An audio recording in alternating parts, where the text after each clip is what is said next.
All right. Okay. Hey, everyone. Welcome to the session. Thanks for coming in. Happy Sunday. Woohoo. I just want to make sure everyone can hear me and see me okay.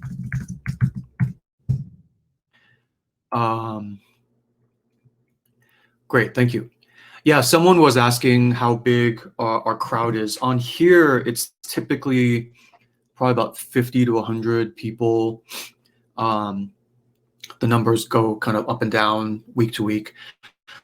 I think on I do Facebook Live, and then during the live, it's like a few people. And then when I post, people watching the replay, I think last week's replay hit maybe like, I think it was like 14,000 people. But it's the internet, so not everyone watches all 2 hours.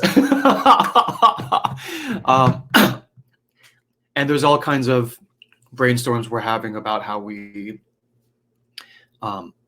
chop up the content into more 5-minute bite-sized pieces and kind of bring that out or whatnot. So I don't know. We're just kind of making it up as we go. But it's a lot of fun. All right, let me check my live feed. Okay, I think everything's working. And I think we have a lot to get through today, so I'm just going to get started. So I want to say welcome, everyone. Thank you for joining me in the session. In this, I think it's our 8th or 9th session of Sacred Space, which is wonderful. I'm super honored to be here with you in this time of sensitivity and uncertainty. And I look forward to sharing time with you in our sacred space together today. So what I'll do today is I'll set sacred space. We'll talk about our topic of the week, which is the Dao De Jing and the nature of reality, which I've never really talked about ever. So I'm wondering what's going to happen too. So we'll do that. We'll answer some Q&A, which is very interestingly is kind of relevant to the topic too, which I didn't realize. There will be an exercise to suggest, and then we'll do a short poem. The poem actually will be our last Q&A question. It was posted by Kate, and I read it. I loved it so much, I just put it at the end of the Q&A, and that's the poem we'll read. And then we'll close sacred space. So that's it. So I'll go ahead and set sacred space.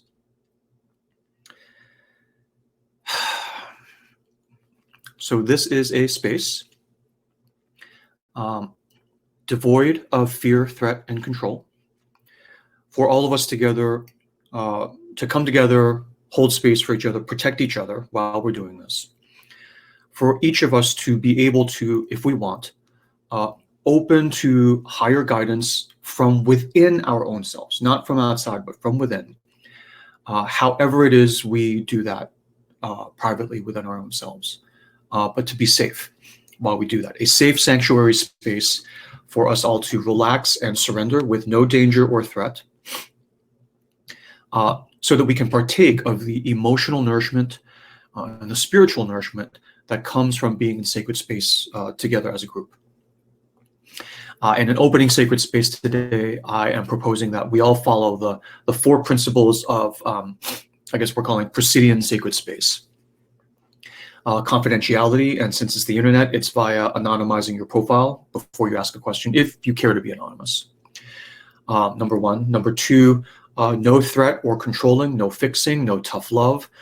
We're here to hold space for each other, to be however we are without trying to intervene and fix or heal or do whatever, so that we can each in our own selves be afraid, be anxious, be angry, be happy, be relaxed, be guilty about that, and then to be happy anyway, right? And then overall, however we are, just to be okay with that and to hold space for that. So number 3, no commerce, nothing may be sold or even recommended or suggested, even if it's free, right? We are here for your energy, not for the things you bring. In other words, we are here for what you are, not for what you do or provide. And no commerce obviously applies to, I absolutely cannot sell you anything, right? So sometimes people will ask about my programs and I'll just defer, like come talk to me out in the profanum by the goat stall. We'll have a cup of coffee. And perhaps I'll try to sell you something there, but not here, not here. Okay. And then 4, no expectation of participation. There's no pressure to do anything.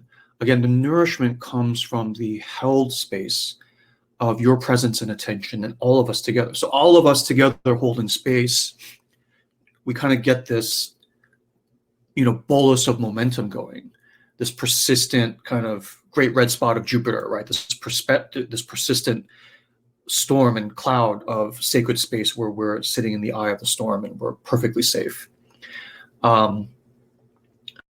And so any given one of us, if you are on your phone, oh, this is stupid, I don't want to watch this, and you switch off, that's totally okay. That's totally okay. So just come and go as you please. You don't need to do anything. You don't need to ask any questions. You don't need to chat or participate. You can even be watching and you're so relaxed in sacred space that you fall asleep. And that's okay. That's why we're here. That's why we're here. We're not here to get anything done. The being together is the, is the thing, right? Okay, and all of us together then will amplify that in this delicious way. It's like coming together. You can eat alone, or when you eat together, it's more fun. The food tastes better because I'm I kind of like this, but then I look to my side and I see you inhaling your food, and I'm it gets me going too, right? So this is what I propose, and if you are not okay with that, that's totally okay. There's no fear, threat, and control for you to even be here in sacred space. So we will give you a moment now to withdraw from the group, and that's great. We'll just catch up with you later out in the profanum, and we'll still hang out, and no worries at all. So I'll give you a moment to withdraw as you would like.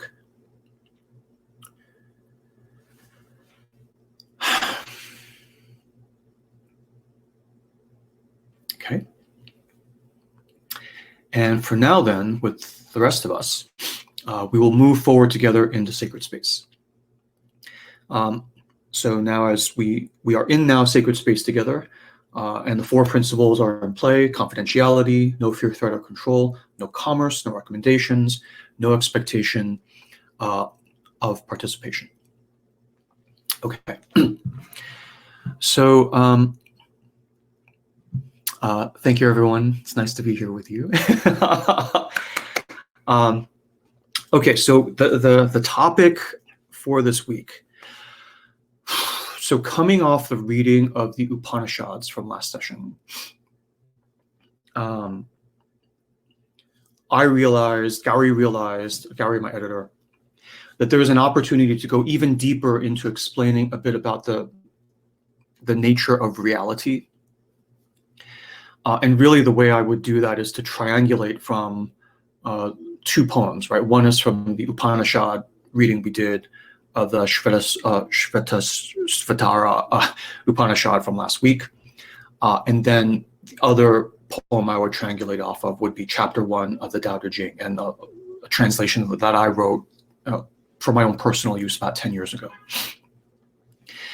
And it's only because we talked about meditation and we went in all these different directions that we kind of find ourselves almost right on the brink of being able to kind of, take another half step forward and really touch the jugular of what is the nature of reality. And honestly, I struggled with this, right? I wasn't going to go any deeper than last week. It's the stuff I'm now committed to talk about this session is pretty esoteric. It's kind of pointless, really.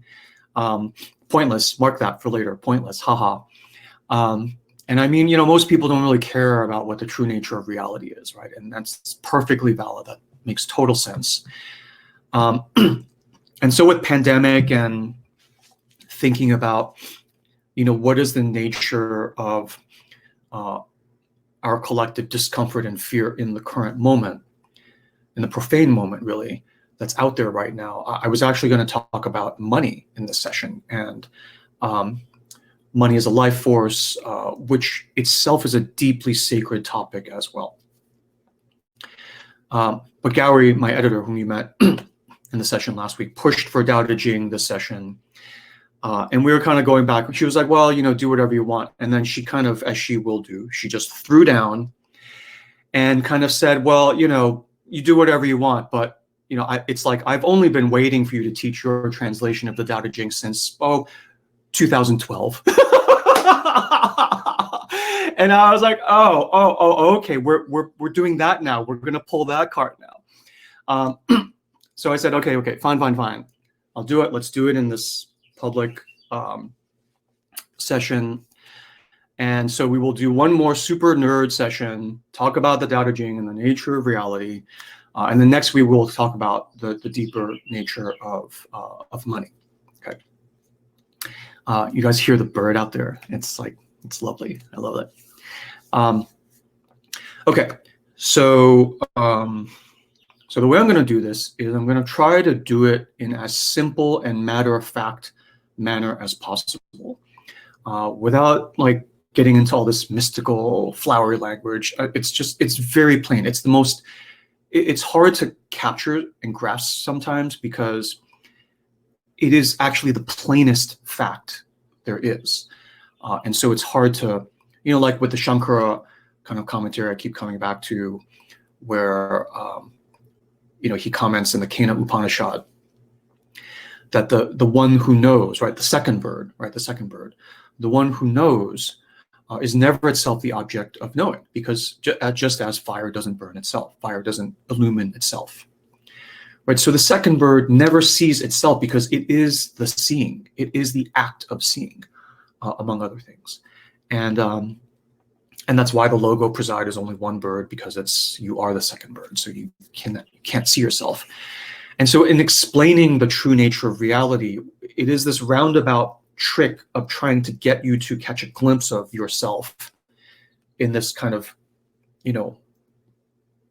kludgy mirror contraption that we'll try to construct with words, with elegant words, and with as simple words as possible. But it's kind of a bar trick, right? It's kind of a trick you would do in a pub, metaphorically speaking. Because you don't need to, you are you, right? You are the nature of reality. So anyway, well, I told Gary we would do it, so we're going to do it. So I'm going to try to build on the building blocks you already have from the last several sessions of Sacred Space sessions. And the beauty of all these being recorded is that you can go back, watch them over, watch them in order. And honestly, this whole Sacred Space series is kind of turning out to be a kind of curriculum. But as a curriculum for what, I couldn't tell you for the life of me, right? So I don't even know what I would call the curriculum. It's kind of just growing organically. So by the way, if any of you have any ideas as to what this whole curriculum is, this whole series, I'd love to know. Shoot me an email, because I'd love to know what I'm doing here. I would like to know. That would be very interesting to me. And those of you who help, I'll maybe come up with some kind of I don't know, prize or something fun, right? Where if you can help me with this, we'll talk about an even nerdier, deeper topic in a private session or something. I don't know. We'll continue making it up as we go. Okay, so for this session, I may lose some of you, and you can ask questions for the next session, but I'm just gonna kind of push into it a little bit, kind of show you what's there to the best of my ability currently in my life.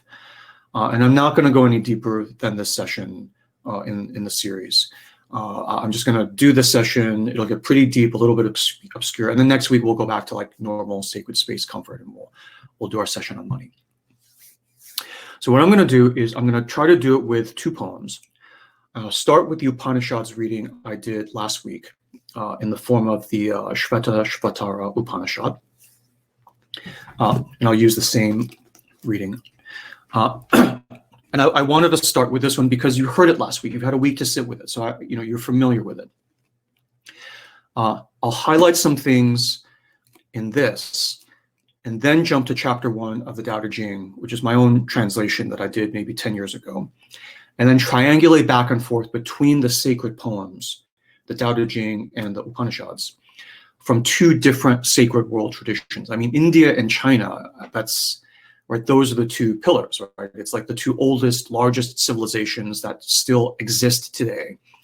And not just exist, I mean, they comprise together about 40% of the world's population. So these two traditions, in the profane and the sacred, have been fabulously successful through like the last 5,000-10,000 years. And it's just a wonder to even contemplate the two. And the deepest kind of core of the two sacred traditions, these two poems, are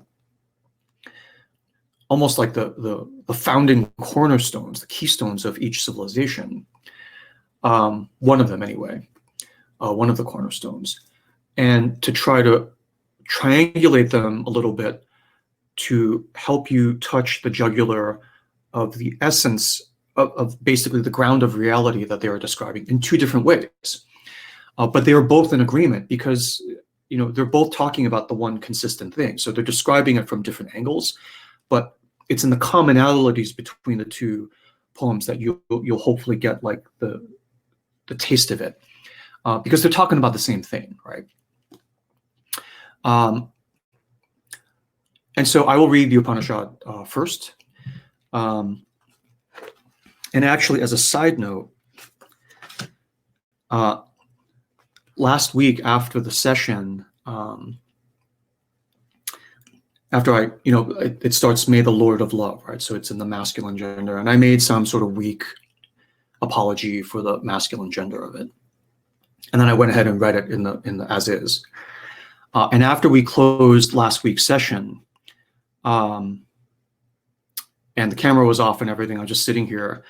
I was moved to pick it up again, and I read it out loud again to myself alone in the room in the feminine gender. And I just, it was like very emotional. So when I read the Upanishad, I'm gonna read it to you today too, in the feminine gender.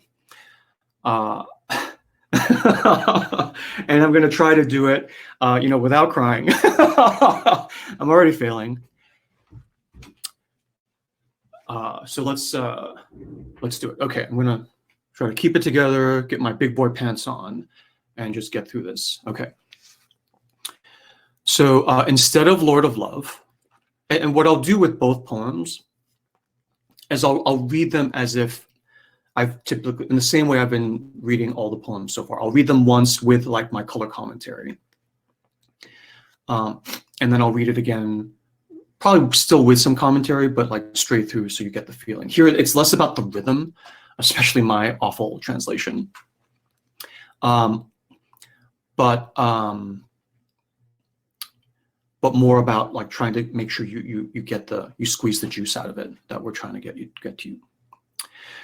Okay, so I'm going to read this.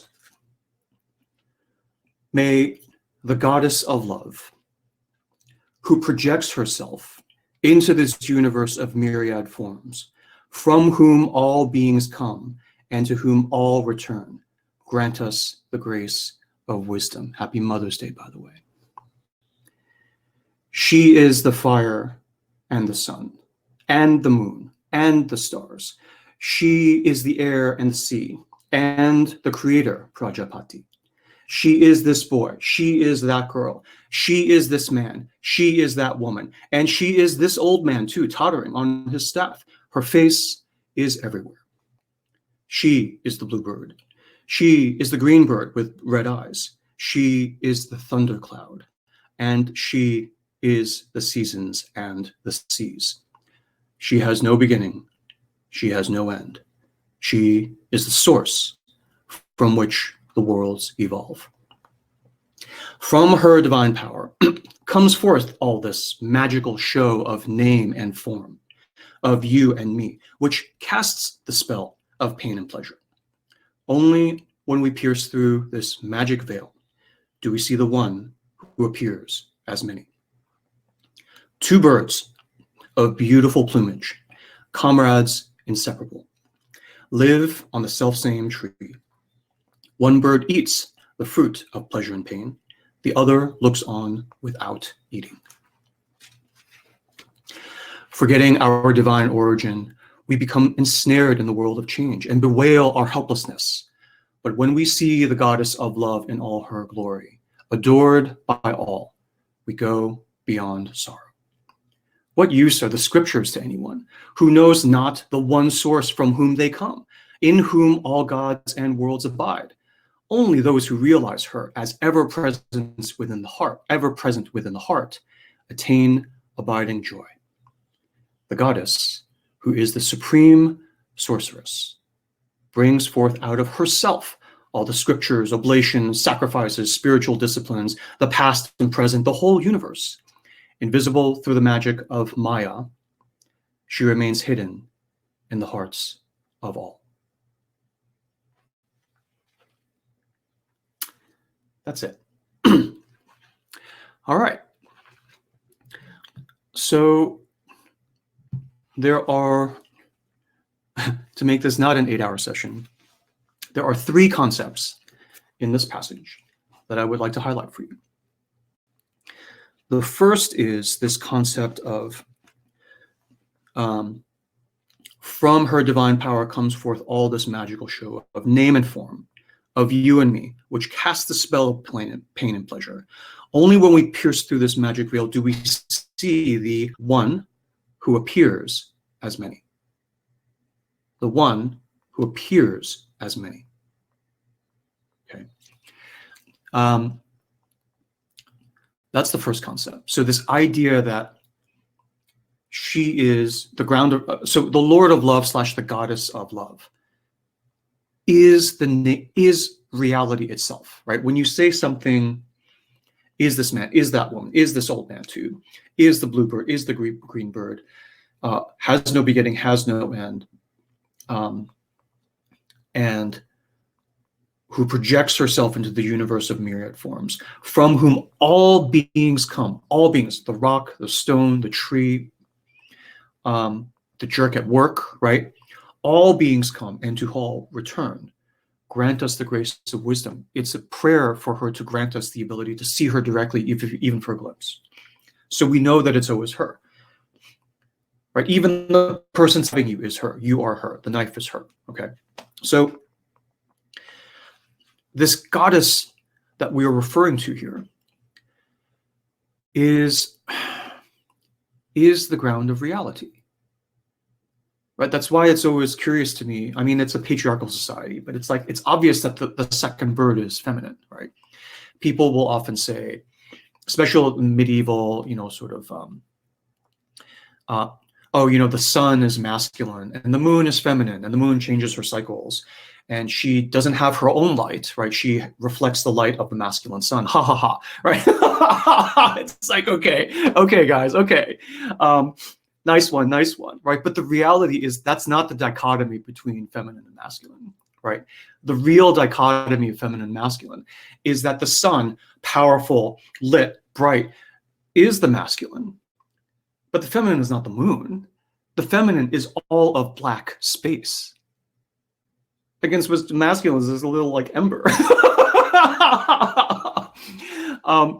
I think it was like Buzz Aldrin, like the Apollo 11, or some the first men in orbit. I remember this was like in the 60s or something. It's like and when they came back, and they were deeply changed, right? I mean, they don't talk. I mean, they're like guys in the U.S. from the 60s, so they don't really talk about it that I know of.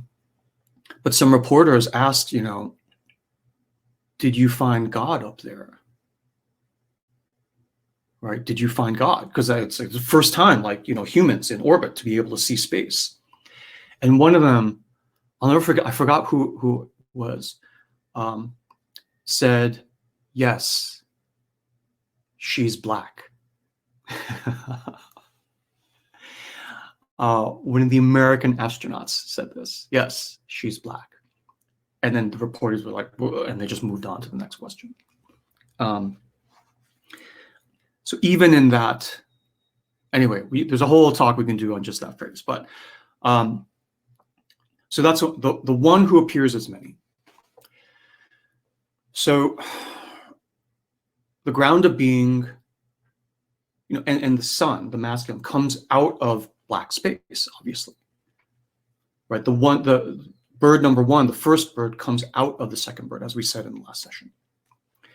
There is only one bird, or more precisely, there's no bird at all. That's the ultimate, right? You realize there's no bird at all. And you look everywhere and you see it everywhere. And we'll see if we'll get there today. Okay, so three concepts. One is this concept of the one who appears as many. When you see many things, you're just seeing the one, but you're just seeing it in its many forms. And we'll try to demonstrate that today. The second is this concept of Maya.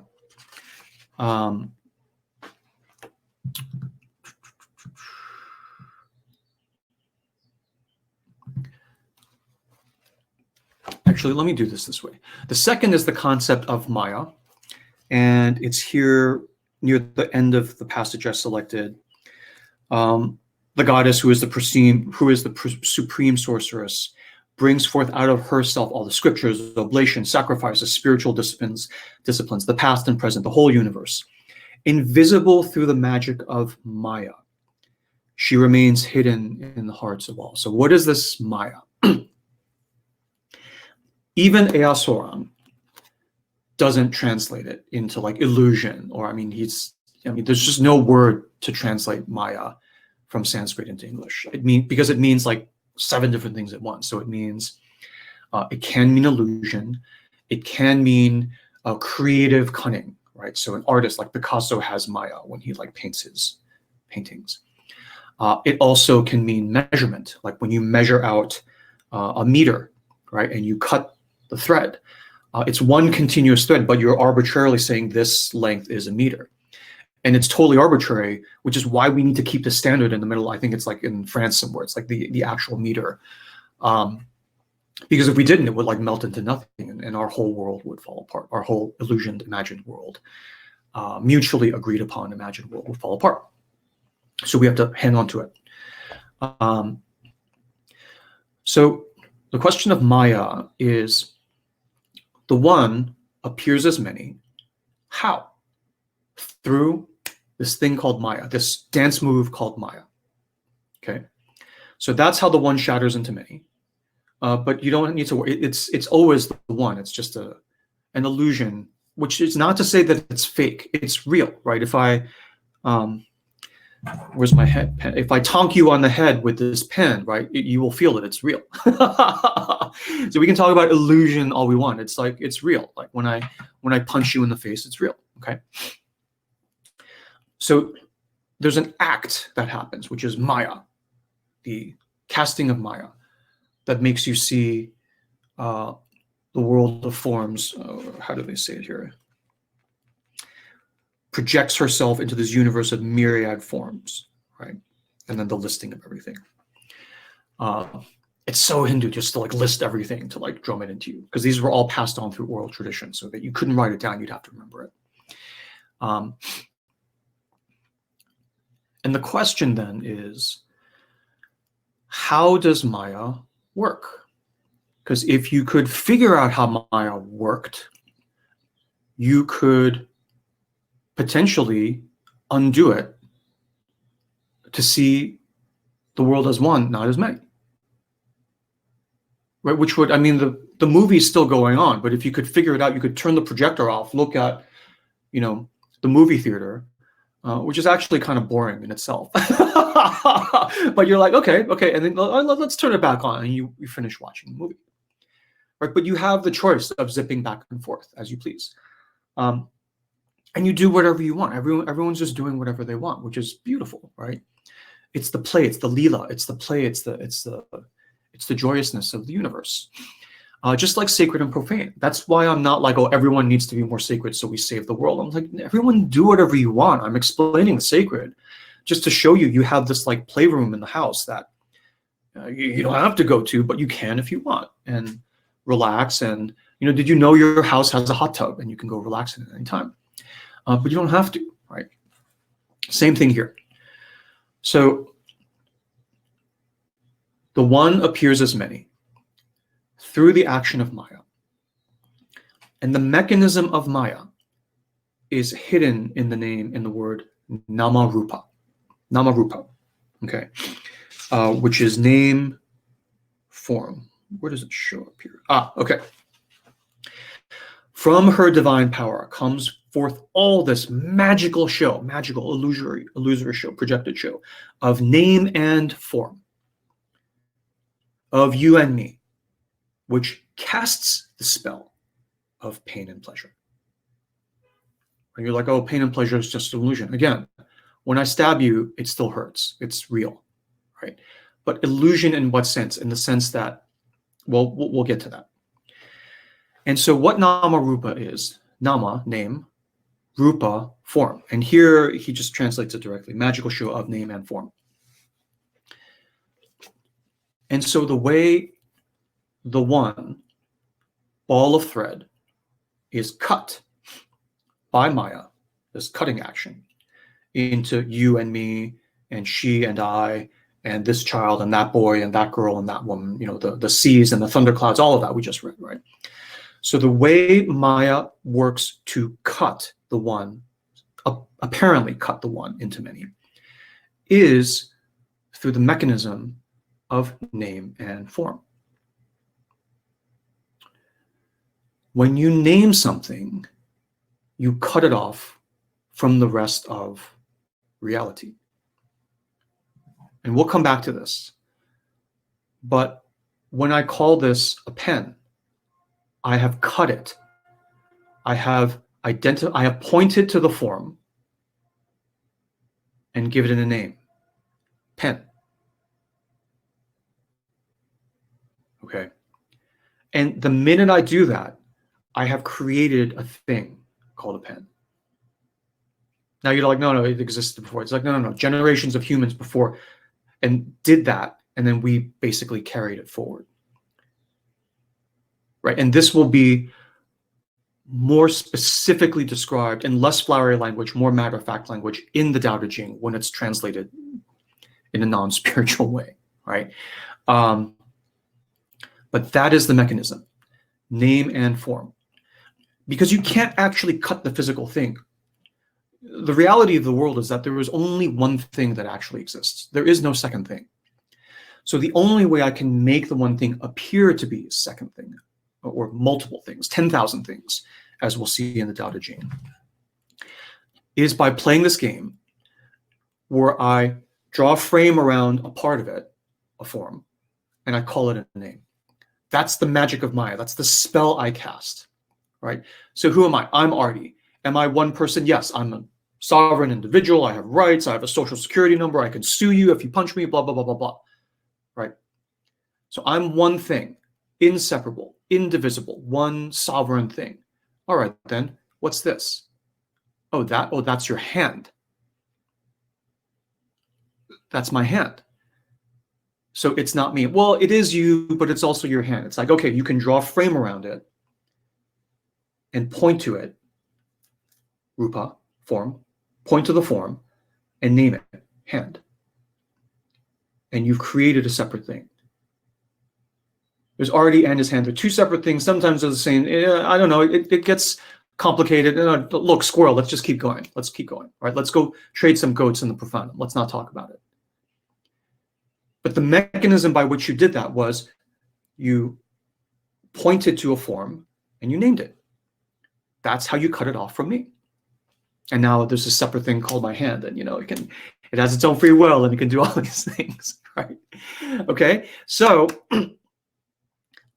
basically, that's how it works, right? That's how the world of myriad forms gets created. And because of that, if you withdraw the names, you withdraw the things. The things cease to exist.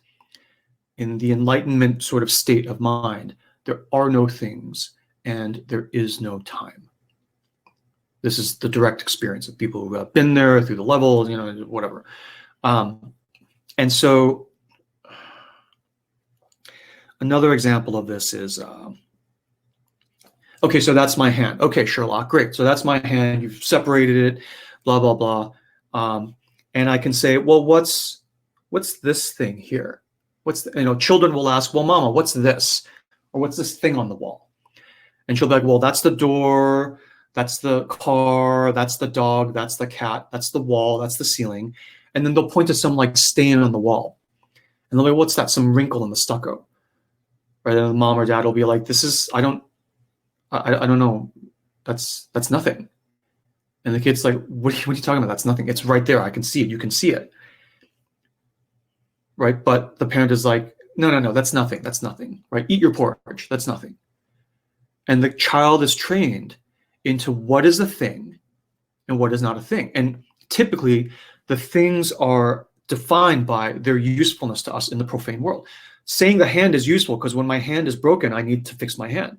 Saying this like little wrinkle here is of no, nobody cares what this is. That's why it doesn't have a name. We don't care about this as a thing. So we don't point out the form and we don't name it.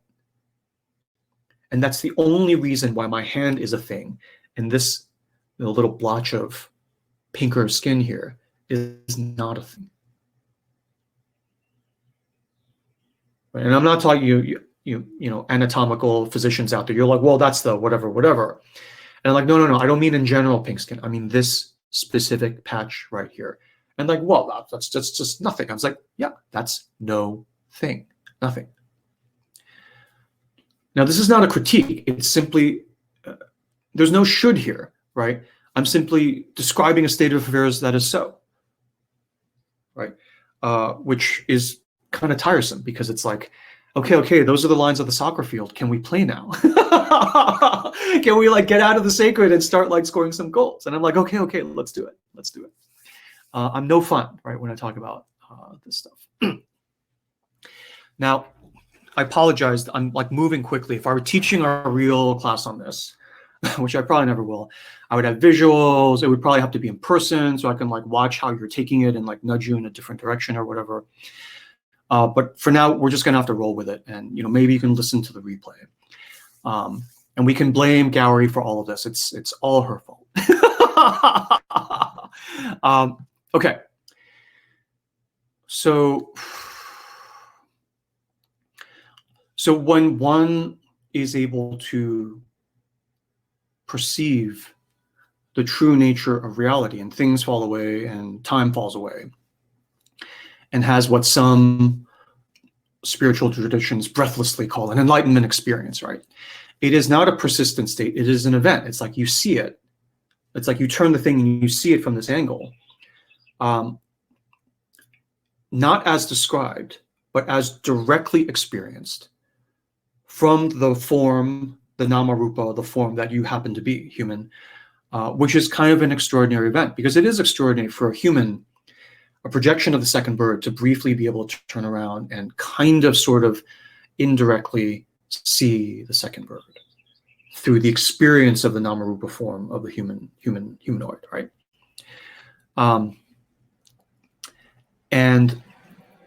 And then you go back. So it's like being in the sacred. It's like, no, we don't say, oh, I've attained the sacred, I'm done. It's like, no, I've experienced the sacred, it's lovely, and I can zip back and forth as I choose. Right? And the same with sort of seeing reality as the one versus the many. You can zip back and forth as per your pleasure, right? Because you are made in the image of the creator. And just like her, you got bored with the one. And so you projected this sort of game of the many, but you're always still the one. Right? You're just playing. You're like a puppy chasing its tail for no reason because it's fun. Right? Because it's fun. And so you are a child of her. You're a form. You're a Namarupa of her. And you get to do that too. Right? Because it is fun. Okay.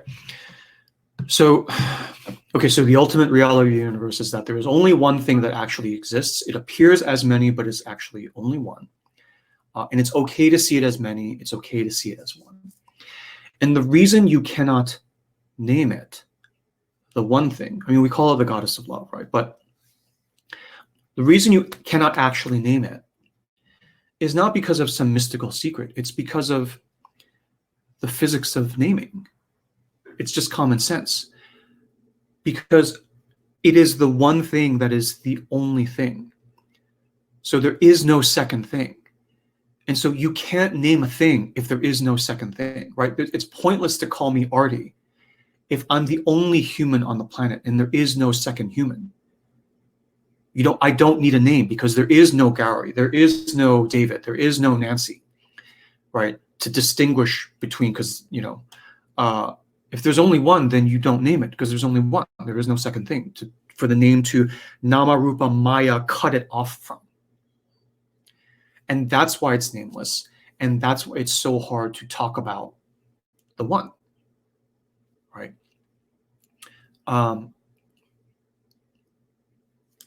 Because when I say pen, I'm implicitly excluding everything. I say pen in order to say not glasses, not garbage truck, not computer screen, not computer keyboard, pen. Right? And if this is the only thing that existed, you wouldn't even see the outline. It would be like, you'd only see whatever, black, right? Because there's nothing else. There's no outline. There's no background because the background is not pen. So when you cast the magic spell of Namarupa, you cut it out, and in your mind you say, that's its own thing. Right? But if I do this, then it's like, now there's two things. And you're like, stop it, asshole. And I'm like, okay, well, what about that $50 you owe me from last week? And then we get back into the profane. And it's fun. But you can take a break from the profane anytime you want, right? That's the beauty of the freedom of your sovereignty as a creator. Okay, so so the one thing that is nameless in fully accurate terms, to fully name it, you cannot name it, right? It's not a mystical thing. It's just perfect common sense. So Maya then is illusion, creative power, measurement, all these different ways we chop things into Namarupa. Illusion is one way, like don't look. Creative power is one way. Look at this way I've painted, Le Mademoiselle d'Avignon, right? I mean, the ladies of Avignon, Picasso. And you're like, whoa, I've never seen, the human form from that cubist angle before, and you're blown away. Creative power, that's Maya, that's illusion. Measurement, right? Do I have one string of thread or do I have 5 segments of thread, right? So measurement literally cuts into Namarupa. Things have names, and therefore all things are an illusion because there is only actually one thing, which is nameless because there's only one thing. And we know from like quantum physics, Einstein, the field is the only reality. There's only the space-time n-dimensional field, and then a planet is just a balled up, bit of tinfoil of the field, and gravity is that ball sitting on the field and things. We know all that intellectually. It's one thing to sort of explain it in these lofty terms. It's another to say, explain it in these common sense terms. It's just, you're just naming stuff. If you take away the names, the things disappear. That's all. And then it is yet another thing to try that for yourself and experience it. And that's why meditation is so closely associated with enlightenment. Because when you sit for 8 hours straight for like 3 years, names start to fall away. And in those traditions, it's like they see it as a good thing to stay in that state persistently. Which, if that's what they want to do, that's what they want to do. But it's like, there are multiple rooms in your house for a reason. If I feel like going in the hot tub, I go in the hot tub. If I want to go to the bathroom, I go to the bathroom. It's the beauty of life, to participate in it, in its sorrows and its joys. So Maya, illusion, Namarupa, name form. And so Namarupa is how Maya works. You cut the one thing into parts. Now, you do this enough across generations. I can not only call this pen, I can take the word P-E-N and abstract it, right, even further. But I can make other words that I can come up with words like justice that don't even exist in physical form. right? With this level of Namarupa, I can build castles in the sky and talk about, justice and love and honor, these things that you can't touch, and which would also disappear like a dream when you wake up the minute we stop using words. And that, by the way, is why time is part of this Maya Namarupa illusion as well. Because unlike the pen, where I can still put my finger on it, right? You can't do the same with the past. So if I say last week, that Namarupa, last week, like not even in physical space, I'm like creating this construct called last week, which presumes past, right? Presumes all these things, all these other Namarupas.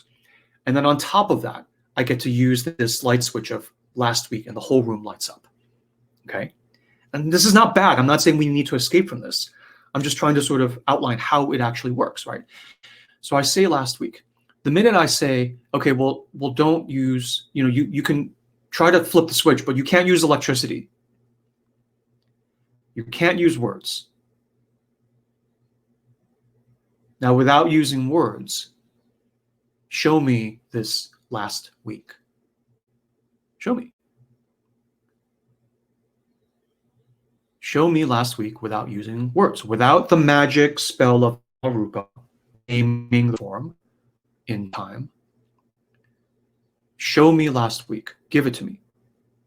Where will you put your finger if I ask you to put your finger on last week? You can't. Because at the ground level, it doesn't exist. Now, in society, we've made it exist. And just like a punch in the face, last week is as real as a baseball bat over the head, right? If I don't pay my rent and it was due last week, the sheriff will come and kick me out of my apartment, right? So I'm not saying it's not real. I'm saying it's very real. But when you get down to the ground of the sacred, and then even below into like the ground of being, into like the guts of the second bird, like the core foundation stones of reality. Last week, it's like, yeah, that's fine for all the stuff we're doing up here for fun, haha. But once the party's over and we get back down to brass tacks, there is no last week. There is no time. I mean, we can spin up the lights and recreate it again anytime you want like that. But if you care, there's no reason why you should care. But if you're going to go there and we go there, there is no time. That's why physicists and theoretical mathematicians, when they get down to the equations, they're like, wait, time doesn't exist. What the fuck? It's like, what's going on? Why? And that's why. Because they have used Namarupa of equations, proofs, theorems, to get back down to try to point at the second bird as well. And when you get down to that level, funny things start to happen, like the speed of light is constant and blah, blah, blah, blah, blah. Okay, let's keep going. But the point is, when you do this enough, it's not just pen, oh, ha, ha, pen, right? It's time, it's justice, love, honor, empathy, all these things that kind of dissipate when you take away the words. Right? And so the illusion, not in a bad way, the sort of magical spell of Maya is this blitzkrieg, multi-dimensional blitzkrieg. It's not just single order, this physical thing, pen. It like abstracts and fractalizes and squares and cubes and multiplies into things like justice, where it's like, dude, if you use justice as another example, and tell me justice is an illusion, I'm going to come over and I'm going to like punch you in the face and, don't you dare call the police on me, you jerk, right? And I'm like, no, don't punch me, right? I'm just making an example. I love justice too, right? I love justice too, right? All of those are like complete Maya.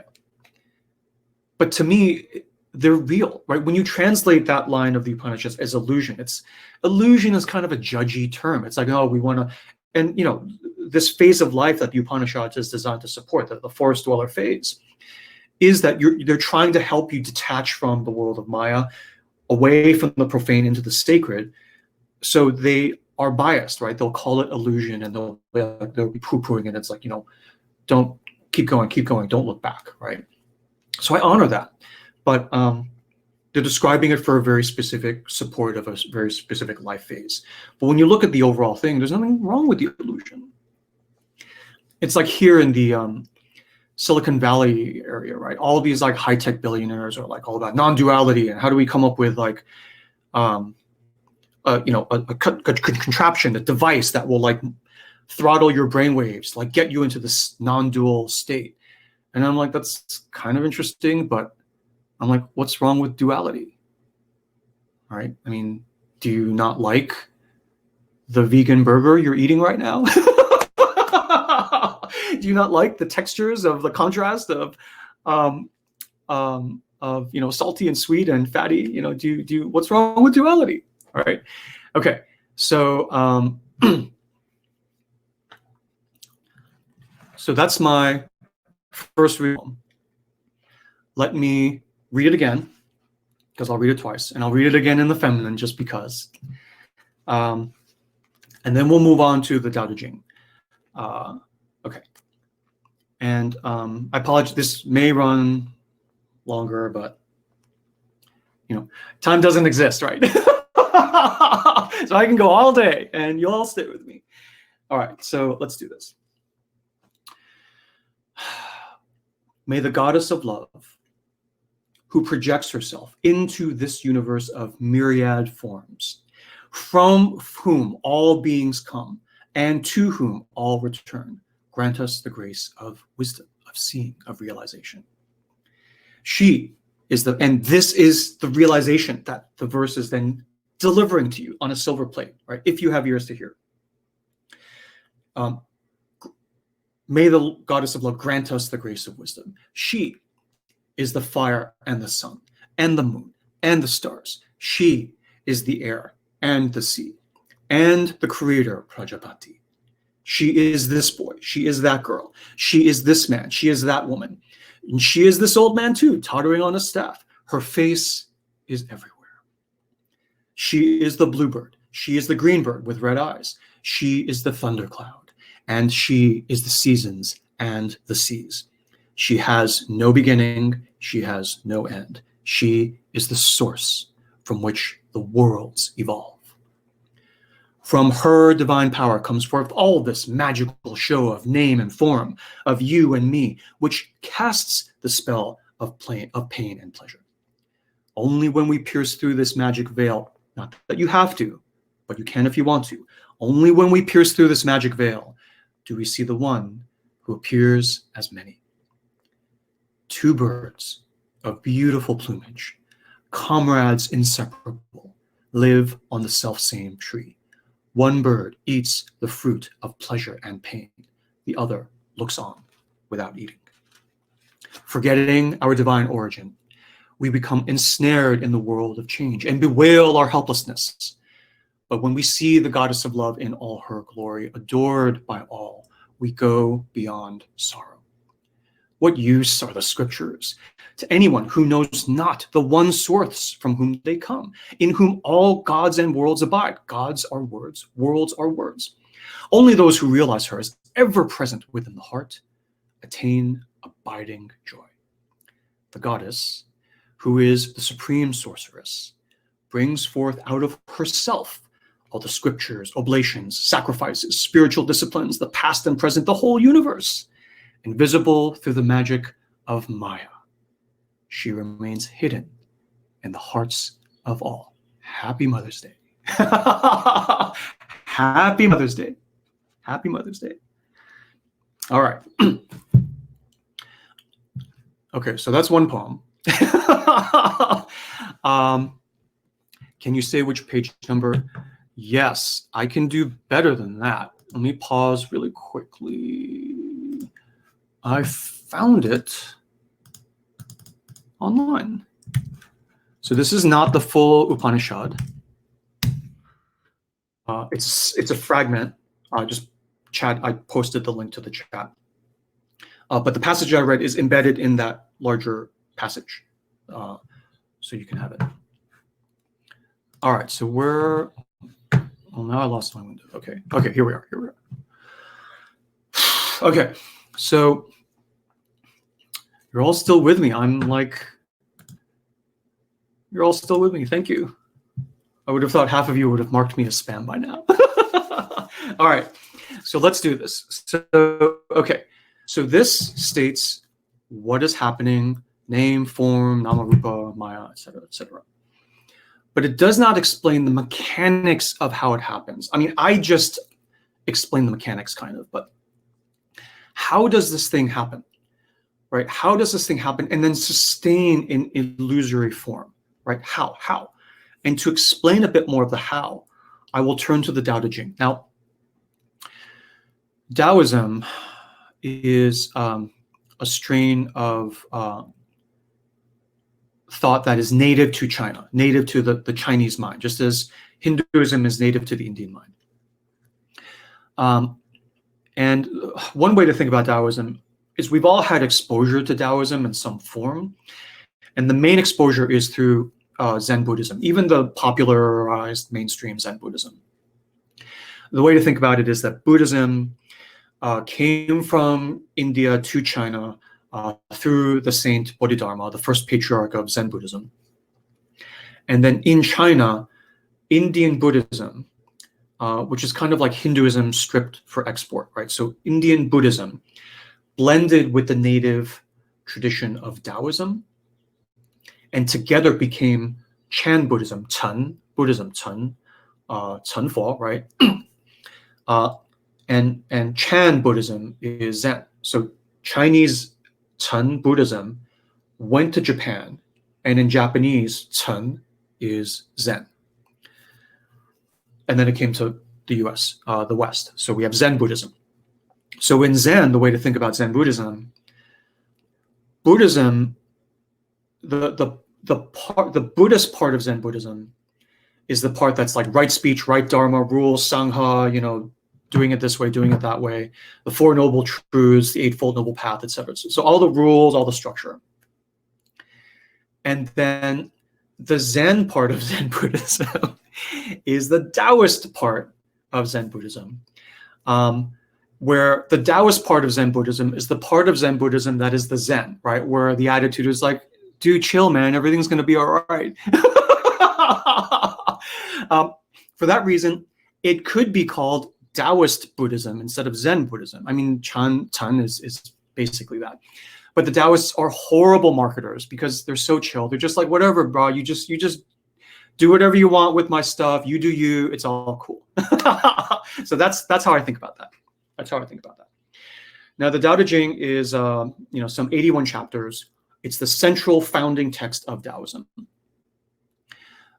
There's all kinds of stories about Lao Tzu, the founder of Daoism, and how the Dao De Jing came in. I won't go into any of that. We're going to be way over time as it is already. But about 10 years ago, I found myself just,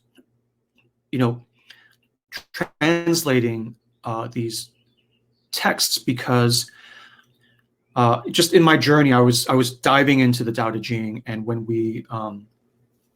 I kept reading English translations, and after reading about 15 different translations, it was like none of them was quite, I'm like, there's something they're not touching the jugular of here. So I ended up about 10 years ago, just on my own, going to the Chinese text directly. I'm not a native Chinese speaker, so I had to translate each character manually and then sort of look at the overall pattern to try to figure out for myself what aspects of the explanation were missing. So I worked out my own version. And it was just for my own, it wasn't a project or anything. So after translating about 10 chapters, I got bored and stopped because I realized, especially in the Chinese version, they're all footnotes to chapter 1. Chapter 1 explains everything. The whole of Daoism is encapsulated in chapter 1. If it is, excuse my snobbishness, if it is like translated properly, right? And everything else is just a corollary, like a special case drill down in this case, that case. And the authorship of the other chapters, some are like, it's clear the author who wrote chapter 1 wouldn't give a shit about what's in chapter like 36 or whatever, but somebody else appended, and that's fine. That's all fine. Um, so what I want to do is I want to read you the best. I mean, all the translations are fabulous, right? There isn't a bad translation of Dao De Jing. It's just what's useful for different uses. And I'll read you the Stephen Mitchell translation because I just love Stephen Mitchell. He's so lovely. And I'll read this. This is a version you probably all read at some point, just to give you a sense of like the flowery sort of spiritual kumbaya good feeling of the typical English Western spiritual translation. The Tao that can be told is not the eternal Tao. The name that can be named is not the eternal name. The unnameable is the eternally real. Naming is the origin of all particular things. Free from desire, you realize the mystery. Caught in desire, you see only the manifestations. Yet mystery and manifestations arise from the same source. The source is called darkness. Darkness within darkness, the gateway to all understanding. So, first of all, this is Stephen Mitchell. So it's beautiful. It's lyrical, the meter, he's like worked all this stuff out. But when you read the Chinese from a certain angle, you realize it's not trying to be flowery. It's just written in verse because that's how they wrote back then. It is it's as plain a description of the workings of reality, and to use our vocabulary that we have now, it's as plain a description as the workings of the one who appears as many, Maya and Namarupa, as if you went on YouTube and YouTube like how to make breakfast pancakes, and it just said step 1, step 2, step 3, and you just laid it out. Now it's in this flowery, beautiful language. It's been the source and influence of like all these, sort of thinkers and histories and civilizations. So we can be forgiven when we approach it to like bring on the sort of spiritual floweriness. But when you read what it's actually saying, it's about as straightforward as explaining how to change the oil in your car, to me anyway. And that was the sort of the taste, the texture that I was missing 10 years ago. Okay, so so what I want to do then, so that's the Mitchell translation. I'll only read it once. I just want to give you a flavor for it. In my notes here, it is grand and obscure, darkness within darkness. That is the key to all understand. Well, what does that even mean, darkness within darkness? That's not helpful, right? So when do I pour the oil into my car? And it's like darkness within darkness. I was like, well, okay, I don't know what to do then, right? And then people beat themselves up and they're like, well, it's just beyond my understanding. I'm terrible at meditation. I'm not a spiritual person. Therefore, I'll stay in the profane. And I'm like, it's your birthright. It's just changing your oil. And it's grand and obscure. And they say, well, the text is obscure. And the reason for that is that the translator will often not have the direct experience of what the text is talking about. Right? If you have never tasted an orange and you're translating a Chinese or a Sanskrit description of the taste and texture of an orange, you will get the meaning because you're translating the words to English, but not the essence, right? And when they describe things that are like not metaphorical to anything in your experience, you'll just be like, I don't know, darkness within darkness. I don't know, whatever. So now I'm going to read mine. Okay, and mine is not lyrical. It's ugly as, okay, it's not musical, but I want to read it because it will tie into and triangulate into the Upanishad that I just read. And it's so, I don't think this is not even public. I've never even published this because it's so, and actually the reason why I never put it out is because depending on what I'm explaining, I will translate certain words differently because there are multiple meanings and innuendos. And I mean, there's multiple plays on words in the Chinese. And so anyway, I'll just do it. So one of the reasons I thought of Dao De Jing as the next topic was that when I was going through the Upanishads last week in this book, this piece of paper fell out of my physical copy of the Upanishads. So thank you to the muse. Thank you to the muse. And happy Mother's Day to the muse also. All right, so let's read Dao De Jing, chapter 1. The reality that is named with words is not the actual reality. A name as a word over the actual thing is actually deceiving you. All of reality arises just fine without any names. With names, it shatters into millions of separate pieces, i.e. things, i.e. Namarupa, i.e. Wanwu. So when it shatters into a million pieces, in the Chinese text, there's a word that's called Wanwu. Wan is 10,000. From Mahjong, you may 10,000 is one of the suits. So Wan, Wu is thing. Wu is thing. So Wan, 10,000 things, which means like this. In the Upanishads, we would read it as, shoot, I lost my place. Myriad, name and form, this illusion, the whole universe, right? All of reality arises just fine without any names. With names, it shatters into millions of separate pieces, 10,000 things, Wanwu. Without pointing, and people translate this differently. So without pointing,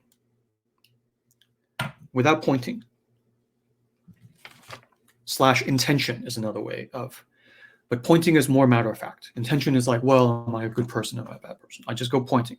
Without pointing, you can see its true nature. You can behold the wonder of the one thing, of the goddess of love as she is in her one state. With pointing, you only see the pieces. So with pointing, you only see this as a pen. You don't see it as,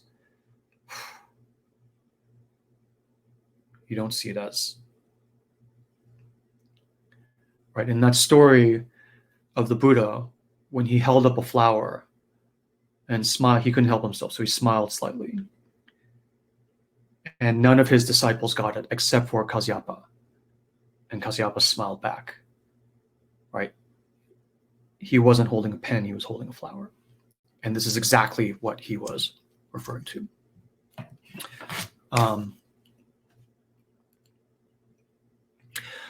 With names, it shatters into millions of separate pieces. One, without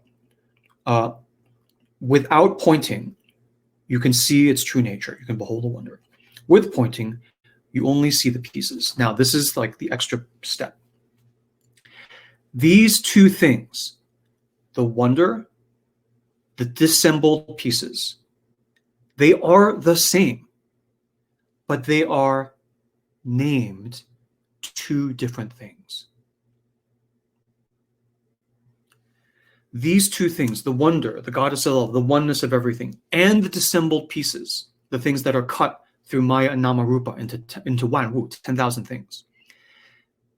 It's the one and the same thing, but they are named two different things. So with names, Namarupa Maya, at this macro level, the one is cut into one and many. The one is cut into non-duality and duality, which is why when people have conferences like pounding their way back into non-duality, I'm like, that's still duality because you're running away from non-duality. And they're like, shut up, Artie. I'm like, okay, you guys do you. I'm going to be over here and do my healing thing, which is what people actually want.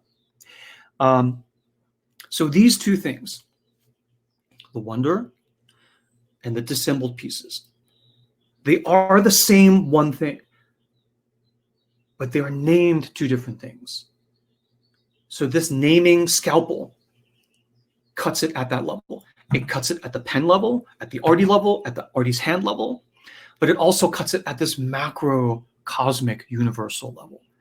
The name is the thing that creates all of myriad reality. The phenomenon of naming itself comes out of her, right? Maya itself comes out of her, the goddess, the second bird, and then cuts everything, creates a second bird, right? You could almost say the second bird is naming, right? Like Another name for the second bird, haha, is naming. Because the second bird is what says sweet fruit, sour fruit. Sweet is a name. Sour is a name. If you take away the names sweet and sour fruit, there's no distinguishing. Right? You taste it, and it's like, and you taste it, and you're like, oh, but there's no name. So there is no thing.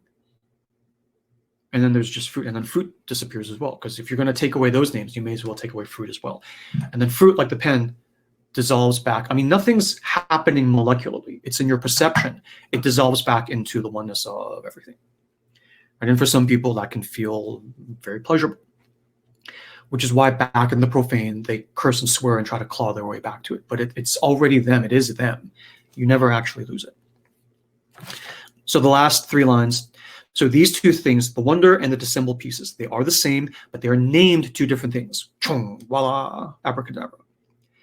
This fact is a secret, is shrouded in darkness, is obscured. The fact that it is a secret is also a secret. That's how you translate darkness within darkness. What does that mean, darkness within darkness? The fact that nobody tells you, right? The fact that naming is the thing that actually creates everything, that creates the illusion of time, that creates the illusion of last week and Artie and you and me and she and her and the boy and the girl. The fact that Maya is an action of Namarupa creating Wanwu is a secret. And the fact that we've kept it a secret is itself a secret. Because we want the game to go on. We paid for this movie. Turn off the lights, idiot. We paid for popcorn and everything. Let us watch our movie. Jerk. So the fact that this cutting that I'm like explaining to you, the fact that this is how it works is a secret. The fact that we're keeping it a secret is a secret. And the last line, this is the key to everything.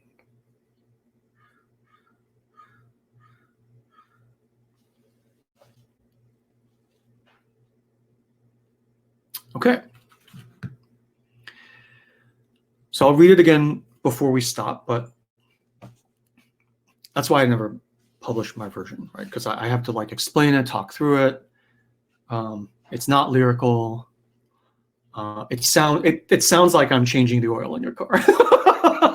It's not musical, right? So naming is the thing that cuts the one into many. Wanwu, Namarupa is the action of Maya, and Namarupa creates Wanwu, naming. Names are the mechanism of illusion. So it's not, don't need to like swim the river Ganges or be a monk for like 30 years. It's just naming things. You just stop naming things and like the world explodes. And I'll do a demo of this. You can try it. You take away, name and pointing are Maya. That's why I called it pointing, not intention. Because I'm like, brass tacks, just what are you doing? You're pointing with your finger. Intention, I'm a bad person. I must be more virtuous. Like, screw all that. We're just talking about the mechanics. Name and pointing are Maya. When you take away the name, you take away the illusion. And then you see the wonder. You have the direct experience of the one through even any object. Because there's only one thing. So everything you see is the one thing. And the way you use anything, like, I mean, the Zenist koans, right? 3 pounds of flax, a steaming turd on the sidewalk, the answers to these koans, right? This cough drop. Everything is equally the goddess of love and reality. And the way to say that, the way to see her in her unnamed form, in her whole form, is to unname it, to take away the name. So when I take this and I say,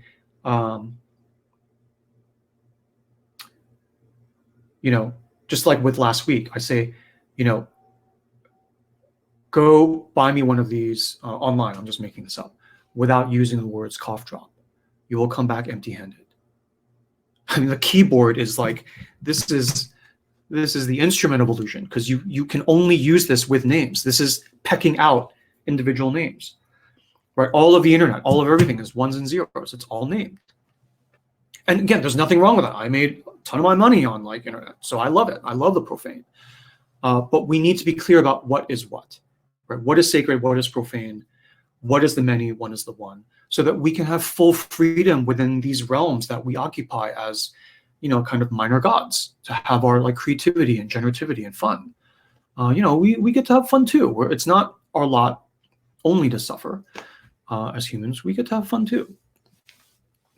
So you take away the name, you take away the illusion, you see the wonder, you have direct experience of the one, the eternal, the actual ground of reality, right? It's very refreshing to do that. The first bird is name, pointing, Namarupa, Wanwu, sweet fruit, sweet and sour names. Okay, I talked about that already. The second bird is the goddess of love, the ground of all reality. It watches. It does not eat.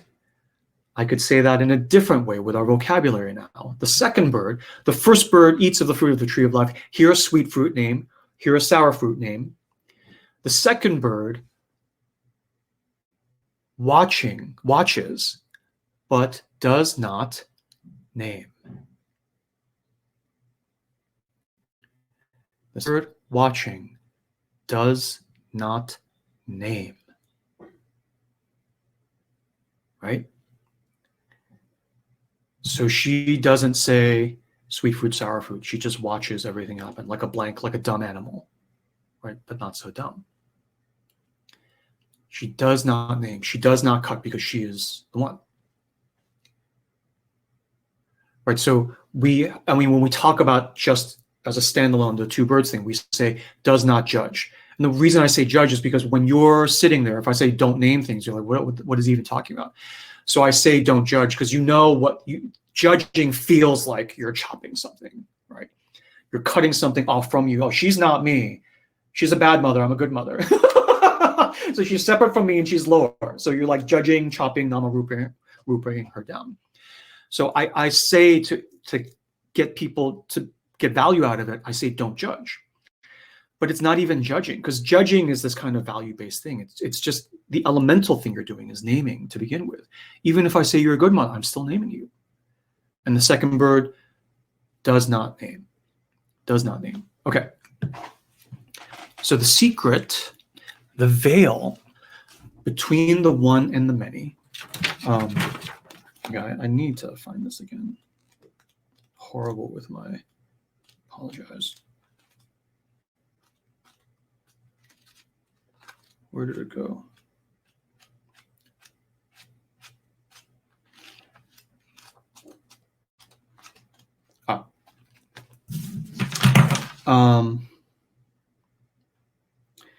Only when we pierce through this magic veil, right, from her divine power comes forth all this magical show of name and form, Namarupa, of you and me, which casts the spell of pain and pleasure. So pain and pleasure, like time, like last week, is also illusory. You lose a loved one, it's real. You lose a loved one, it's real. The pain is real. So it's not illusion like get over it, it's not real. It's real.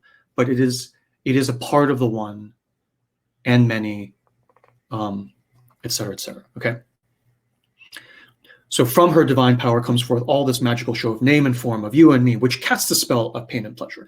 Only when we pierce through this magic veil do we see the one who appears as many. Now, what is the magic veil? Naming is the magic veil. We forget that names create things, right? We think names are the things. But you take away the name and the thing disappears. It's like that Magritte painting that says, this is not a pipe. And you're like, what are you talking about? That's a pipe. And you're like, oh, wait a minute. It's a painting of a pipe. Ha, ha, ha, ha, right? But you could also say, this is not a pen. And you could say, well, it's the computer image of a pen. I'm like, no, no, no. I mean this one. This is not a pen, right? And when you take away the word pen,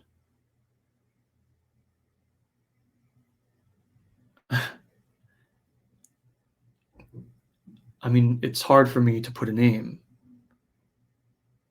to what it feels like when you take away the word pen and you still look at, I can't even say this thing because that's a name. Right, and that's something that you can try later. Jumping ahead, that will be the sacred space exercise that I suggest only if you want, but I'll describe it fully later. Okay.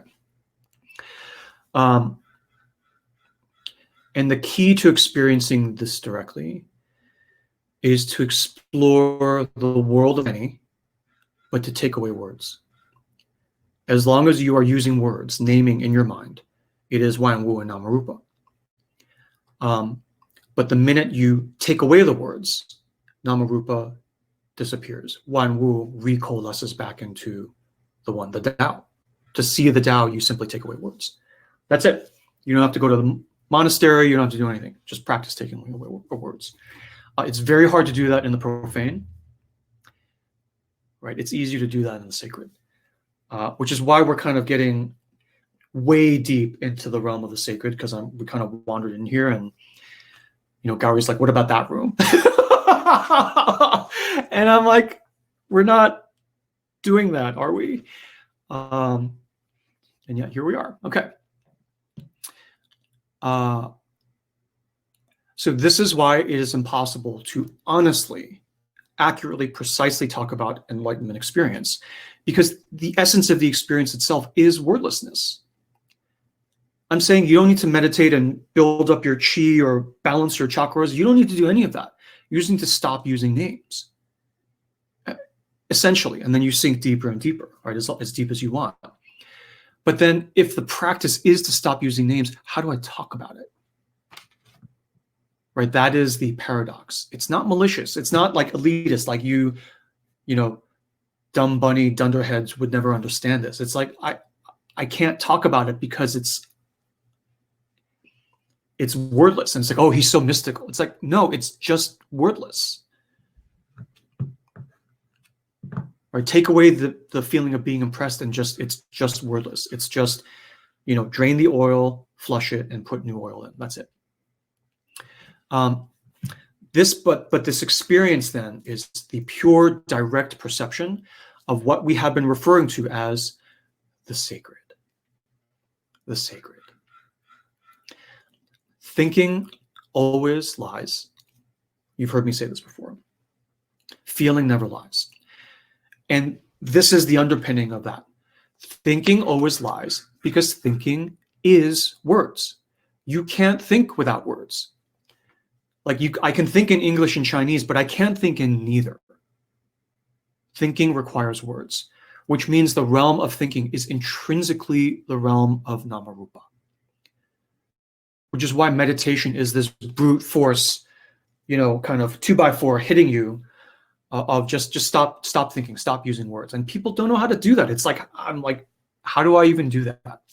And you try to guide them in with the use of words because you're a native word user. So we try to use words to slowly navigate you out of the world of words, which is what teaching spiritual stuff is really, ideally.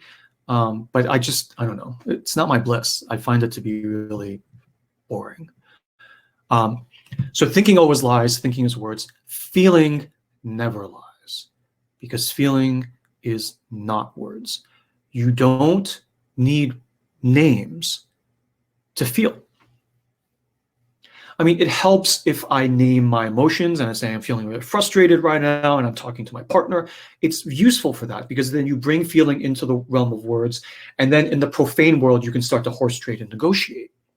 That's why it's useful. But you can feel without words. We feel all the time without words. It gets us into all kinds of trouble because children are not using their words. Because then I can't negotiate with you and contain you and cut you and name you and form you as your mother, as your Maya, as your goddess of love, the little boy. Bring it up to the word level so I can prune and shape the little tree. Right? If it's just rumbling underground, I can't control you because I can't cast a magic spell over you with words. That's why we tell children, use your words. And that's not bad. It's not bad. But thinking always lies. Thinking is words. feeling never lies. You can feel not in Chinese, not in French, and not in English, right? You can be an animal on a farm and feel, right? You know animals feel because they cry. You can see it on their face. They're like sad, right? And they have no words. They have no words. So that's why you can always trust feeling. If you get in touch with your feelings and can like sort of navigate, that's like half of what we do in healing all the time, right? You can't think without using names. You can feel without using names. That's the giveaway. That's the litmus test of how you call the bluff. The minute you say anything, you create Wan Wu and Namarupa. Words and names are the veil here and now. When you take away the words, there are no things. There is no time. You can't point to last week. Only the present moment exists. Even that's a word. But this is the most plain way of describing this thing that everyone talks about. Oh, the present moment. Be here now, right? Be present. Be mindful. It's not mystical, right? When you take away the veil of Namarupa, name and form, and you stop naming and pointing, the past disappears because I can't produce the past without a name or form, without casting my spell. Next week, not last week, next week, 2022, 2025, those all disappear because I can't say 2025. I can be like, but even that is a symbol. So the past and present disappear, and we're only, you can call it the present moment, but without anything else, without names, it's just,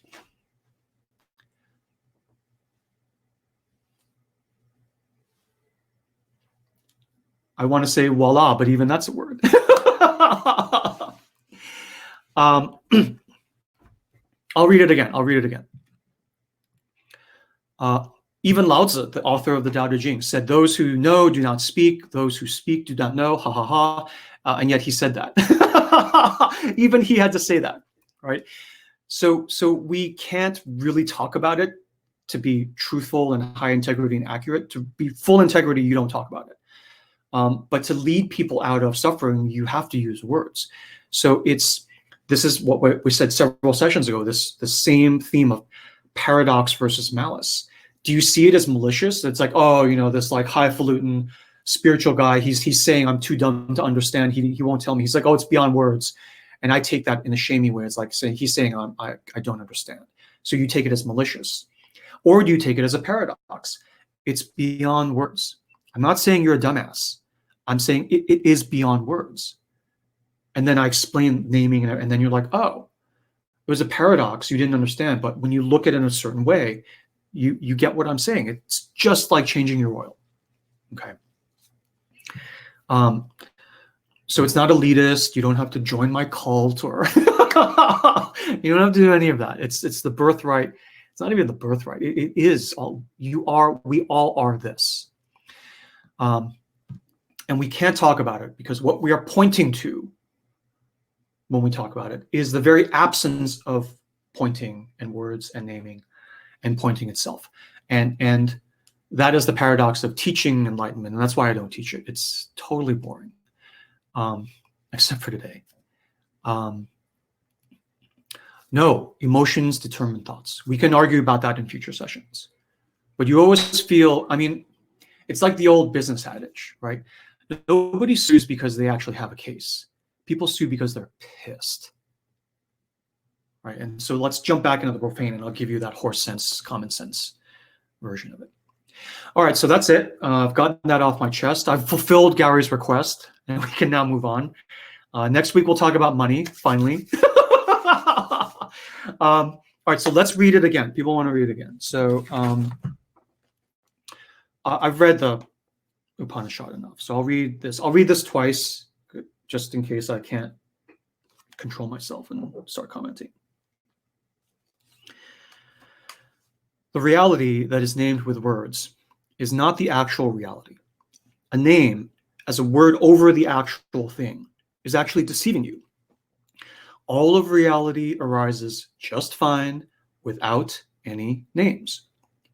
With names, it shatters into millions of separate pieces. Without pointing and names, you can see its true nature. With pointing, you only see the pieces. These two things, the wonder and the dissembled pieces, they are the same, but they are named two different things. This fact is a secret. The fact that it's a secret is itself a secret. This is the key to everything. Okay. Oh, we're only on 11:30. One more time real quick. I don't know if I commented too much. So the reality that is named with words is not the actual reality. A name as a word over the actual thing is actually deceiving you. All of reality arises just fine without any names. With names, it shatters into millions of separate pieces. Without pointing, you can see its true nature. With pointing, you only see the pieces. These two things, the wonder, the dissembled, pointed two pieces, they are the same, but they are named two different things. They are named two different things. This fact is a secret. The fact that it's a secret is itself a secret. This is the key to everything. And the rest of the Dao De Jing, again, properly translated, is just special use cases of this. All right, so let's do some Q&A. We've got half an hour. Let's blow through this.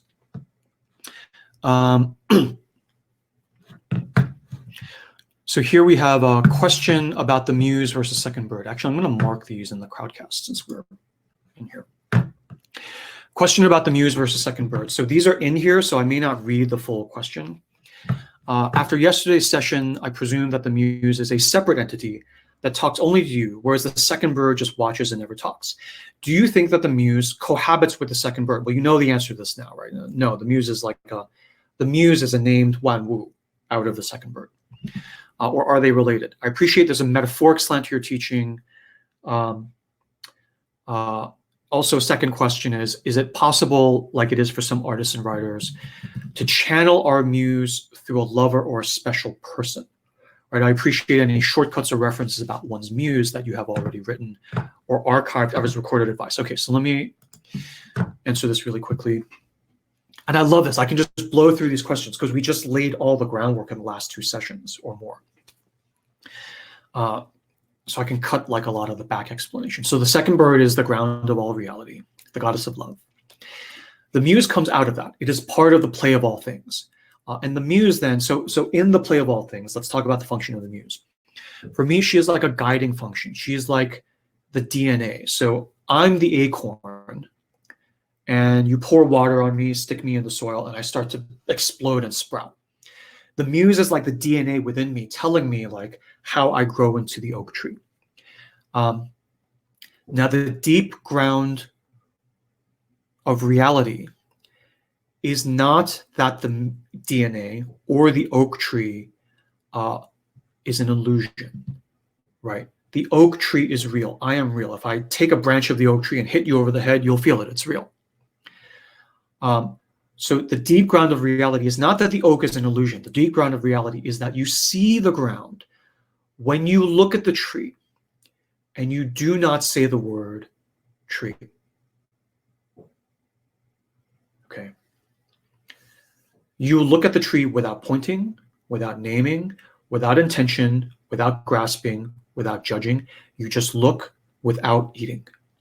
So when you slip into the seat of the second bird, you see the second bird because the outer reflects the inner. So when you slip into the seat of the second bird, you look at the tree, you don't say tree, you don't judge, you don't name it. And what ends up looking back at you is the second bird, the ground of all reality. Same with this pen. When I slip into second bird and I don't say pen, your experience looking at this will be different.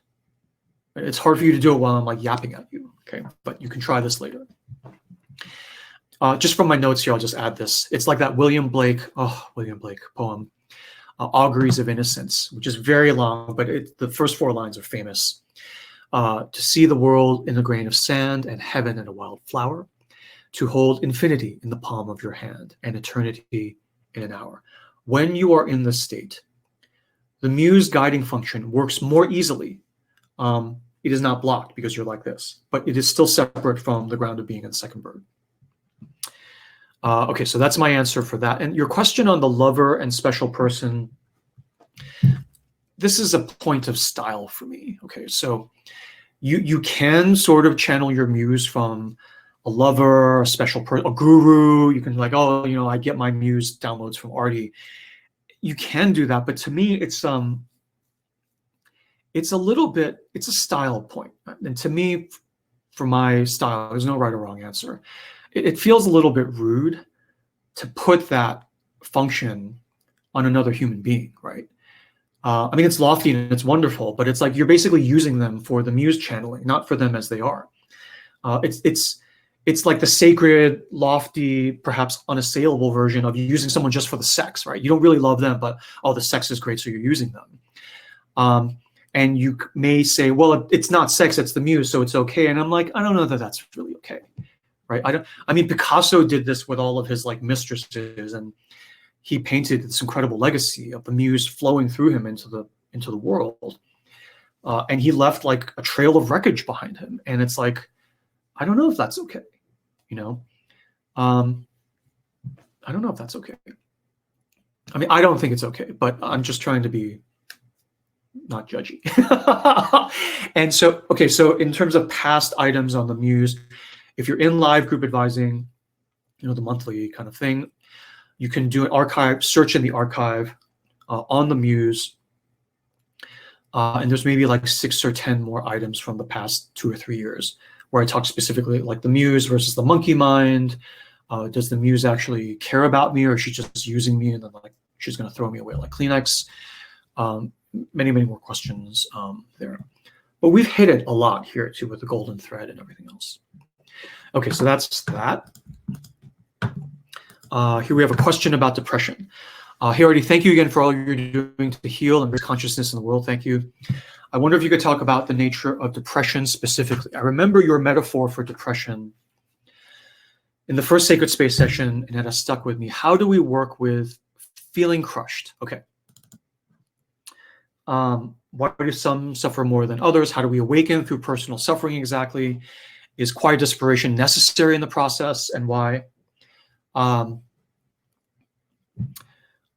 poem you attached, I didn't get. I don't get attached. My system filters them, so you need to paste anything in an email you send me. But I got the sense of it. So this feeling of being crushed, I guess when I was sitting this, the way it came to me was, it's not you that's being crushed. It's a part of you that's being crushed. Like if, God forbid, my hand gets crushed, it is me, but I can look at my hand. And in the same way, even if it's like my spirit, my soul, my whole being crushed, there's still a part of you that is watching. There's always a watcher. Nothing happens without a watcher, right? It's like the Heisenberg uncertainty principle. Nothing happens without the actual observer, right? The observer is part of reality. So another part of you is always the watcher. It's not like, oh, you know, think positive. Another part of you is always the watcher. No. I mean, given everything we said about Namarupa, there's always a watcher. It's like beyond, even below quantum physics, there's always a watcher. Okay. So at a very elemental, not changeable, not escapable level of reality, you always are also watching. The good news is, and this is a feature, not a flaw, right? You can exploit that. So from this fulcrum of the fact that there's always a part of you that's watching, there's always a part of you that's sacred, that's second bird. From this fulcrum, I think as Archimedes said, from this fulcrum, you can move the world. You can move the world. Because it's from this watcher part, then you can then spawn another goddess of love or something else to go and talk to you, to the part of you that's being crushed and say, hey, what's up? What do you need?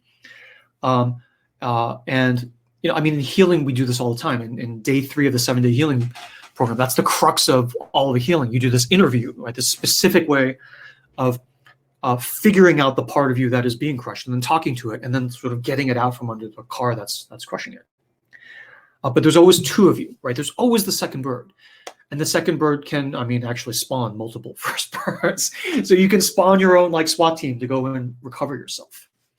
And that's why when people start to say, well, Artie, you're my SWAT team. And I'm like, no, I only look like your SWAT team. I'm a reflection of something in you. And so there's an Artie SWAT team within you, and go get them. Because, I don't have enough hours in the day. Right, but also it has to come within you because it is from your own sovereign power. The highest pinnacle of not healing others, for me, the highest pinnacle of my craft is not to heal you, it's to teach self-healing. When I teach you self-rescue, you retain your own sovereign power, and you can swim any of the 7 seas of the world, and you don't rely on me or anyone else. I don't hold you hostage. I can say, well, pay me so much and you can go swim the Indian Ocean. It's like you have full sovereignty on your own to follow your bliss, to do everything without the approval of another king or another kingdom. Right? That's the highest pinnacle of healing, where I give you the tools and you have the power to self-heal forever. And nobody can take that away from you. Right? So anyway, your other, you can get it wrong. And that's okay, because you know how to self-rescue, right? Is quiet desperation necessary? It's not necessary, but it helps. And from like session 1 or 2 of the series, we talked about pressure and containment, so it helps the cooking process, right? You can't fry an egg without turning on the fire. And my feeling is, when in doubt, right, just ask directly the part of you that is in pain. It's not theory or concept. It's just like enlightenment itself. It's not like, oh, then you do this, you do darkness within darkness, and then at some point you're like, what the hell is he talking about? The minute I need to use lofty language, I'm showing 2 things. One is either I don't know, so I'm covering it with lofty language, or I know and I'm a horrible explainer. But in either case, I'm screwing it up. So when in doubt, no theory, not inner child, not whatever. You don't know that it's an inner child. Just go talk to it, and we'll figure it out from there. Okay, it helps to write it down, so it's harder to. You have to physically throw it away if you're going to turn your back on it. And the thing is, we are taught that we can control everything from on high, from a distance, reason it out without getting dirty, and it's just not true, right? You have to get in there and ask and let the feeling hit you. You can't just go by what it says or what you think it says to you, because thinking always lies, because you're naming it, you're Namaruping it. But if you go in and you ask it and you hold the hand of the part of you that's crushed, and it just starts crying. It's like, I can't even make a word. It just starts crying. That feeling doesn't lie.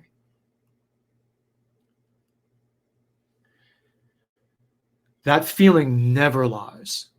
And that's how you are able to solve the multivariate algebra equation. Right? When you solve for multiple variables, you rely on the constants.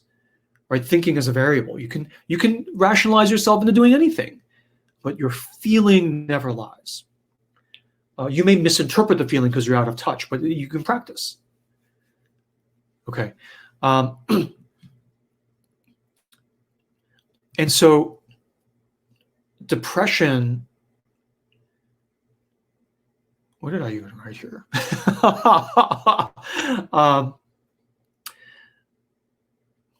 So the key is to trust your feeling, get into the feeling. That's why when we do these interviews, you're like, oh, I already talked to my inner child in like therapy 10 years ago. I'm like, well, then it won't hurt to do it again, will it? Right? People are always trying to squirrel their way out of like actually doing it because they know they will be exposed to the feeling. And then it's very hard to turn your back on the feeling. Right? And they're like, why aren't you like talking to me more or explaining things? And I'm like, I just explained, go talk to it. And it can't be that simple. It has to be, it's like, no, it's just go talk to it. And then finally, if I've done a good job, they actually do it. And then they're like, right? And they're like, I didn't need you at all. It was always me and her. And I'm like, yeah, it was. And good job. And good job. And the reason talking to this crushed part of you is always the hardest part is because you are the one that allowed the violation to happen in the first place. If you have a part of you that is being like spiritually or emotionally like sex trafficked, right? You realize when you talk to them, you were the authorizing pimp. You're the one that signed the letter that allowed this to happen. And you're horrified. I mean, that's why we have these secrets that are themselves secrets. Anyway, so, but the solution is always to just go talk, you figure it out, and you work it out from there. That's like healing. That's, there's all kinds of, too much to talk about there. All right, so that's that question. How are we doing on time? Okay, I think the poem will be short, so how to maintain sacred in the profane world. So this question, she's basically like, I have my bubble when I go into the profane. So I have my bubble of sacred and it's wonderful. But then the profane world itself is driven by strong wills, conflict. Only the strongest ones win the price to live and the rest of them die. And I'm scared of dying. And I don't have a big scary mask in the sacred space, in the profane space. Which then, right, she says she doesn't have a scary mask, and then get what she says next, which then triggers my bully, my bully, and she's this, like wonderful woman, wouldn't hurt a fly. I don't have a big scary mask. And because of that, which then triggers my bully to explode with raging anger and aggression and wipe out every living soul around me. And I'm like, yeah, there it is. There it is. And you're like, that's not even a mask. Real me. She goes on to say, and that happens a lot. Happy Mother's Day. My bully is like the Hulk. Appears out of nowhere, smashes everything, and the people I care about get hurt. Maybe I need to practice feeling secure and confident in my sacred space while in the profane. You notice how she bookends it with like, I would never hurt a fly, and then the Hulk comes out, which is so honest and high integrity. Thank you for sharing that. And then she bookends it, well, maybe I need to control putting a leash on the Hulk. I'm like, good luck, sister. That's not going to happen. So the way I think about this, just to answer really quickly, is first of all, I love this. Thank you. Good job. Good job. So it's okay, as you say, to like ride around in your bubble of the sacred. It's like the Pope mobile, right? The Pope rides around in the crowds with his like bulletproof shield. But also, it's okay to come out of your bubble and be fully in the profane as well. The real protection is not the bubble, right? The sacred, the protection of the sacred in the profane is not this protective biosphere bubble that follows you out of the temple into the profanum. The true mechanism of protection of the sacred when you're in the profane is the guidance, is the vision. I mean, let's take a profane example. Apple computer, right? Creator of the iPhone and huge. I mean, I think at one point it was like the most, it still probably is the most valuable company. Or Amazon, whatever, right? It's a very hugely fabulously valuable. Was like, hanging on by a thread through the 80s and 90s.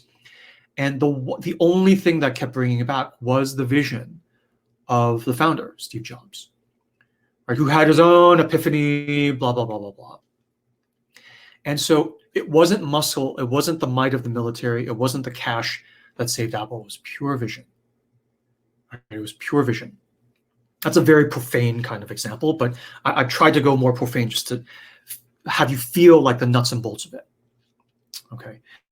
So if you need to go out and fight and win and unleash the Hulk on the outer world, the way you do that in a controlled manner is not to put a leash on the Hulk, but to tell the Hulk, here is our vision. Right? In the entire profanum, we do need to smash, but the guy we need to smash is him, metaphorically speaking. Don't hurt anybody. The guy we need to smash is him. And the Hulk was like, great, haha. And the Hulk goes, pushes everyone away and smashes the guy, and you're done.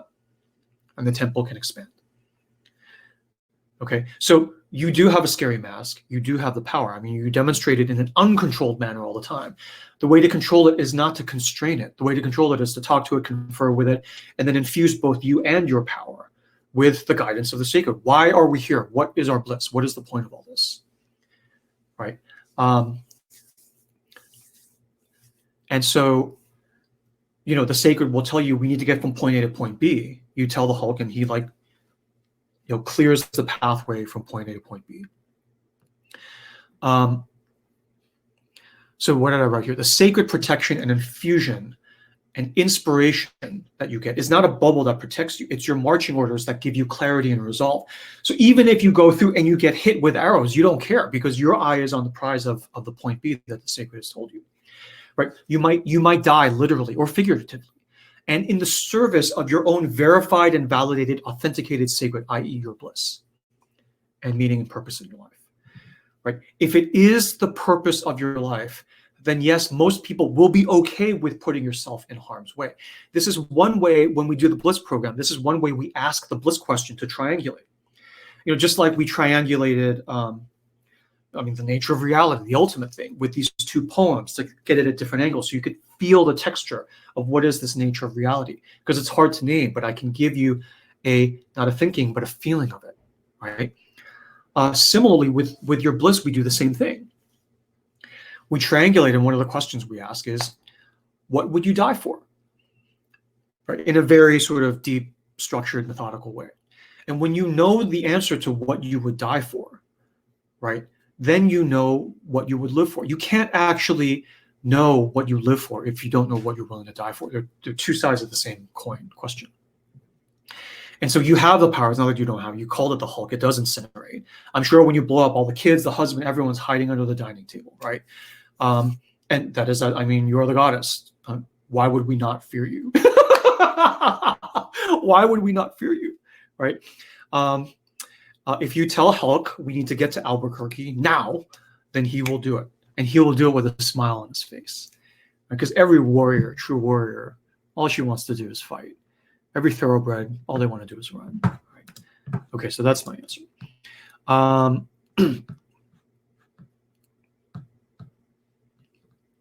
Where did this other question? Here.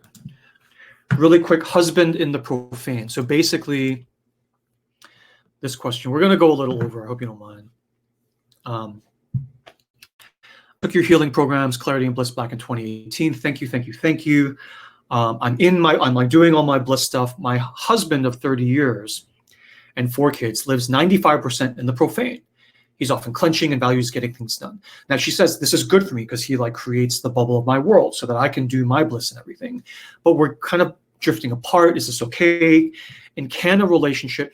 And she says to clarify, he's not ever mean, cruel, or abusive to me. He's just not, in my flow. And she says, I never share this stuff with him because I fear him ridiculing me.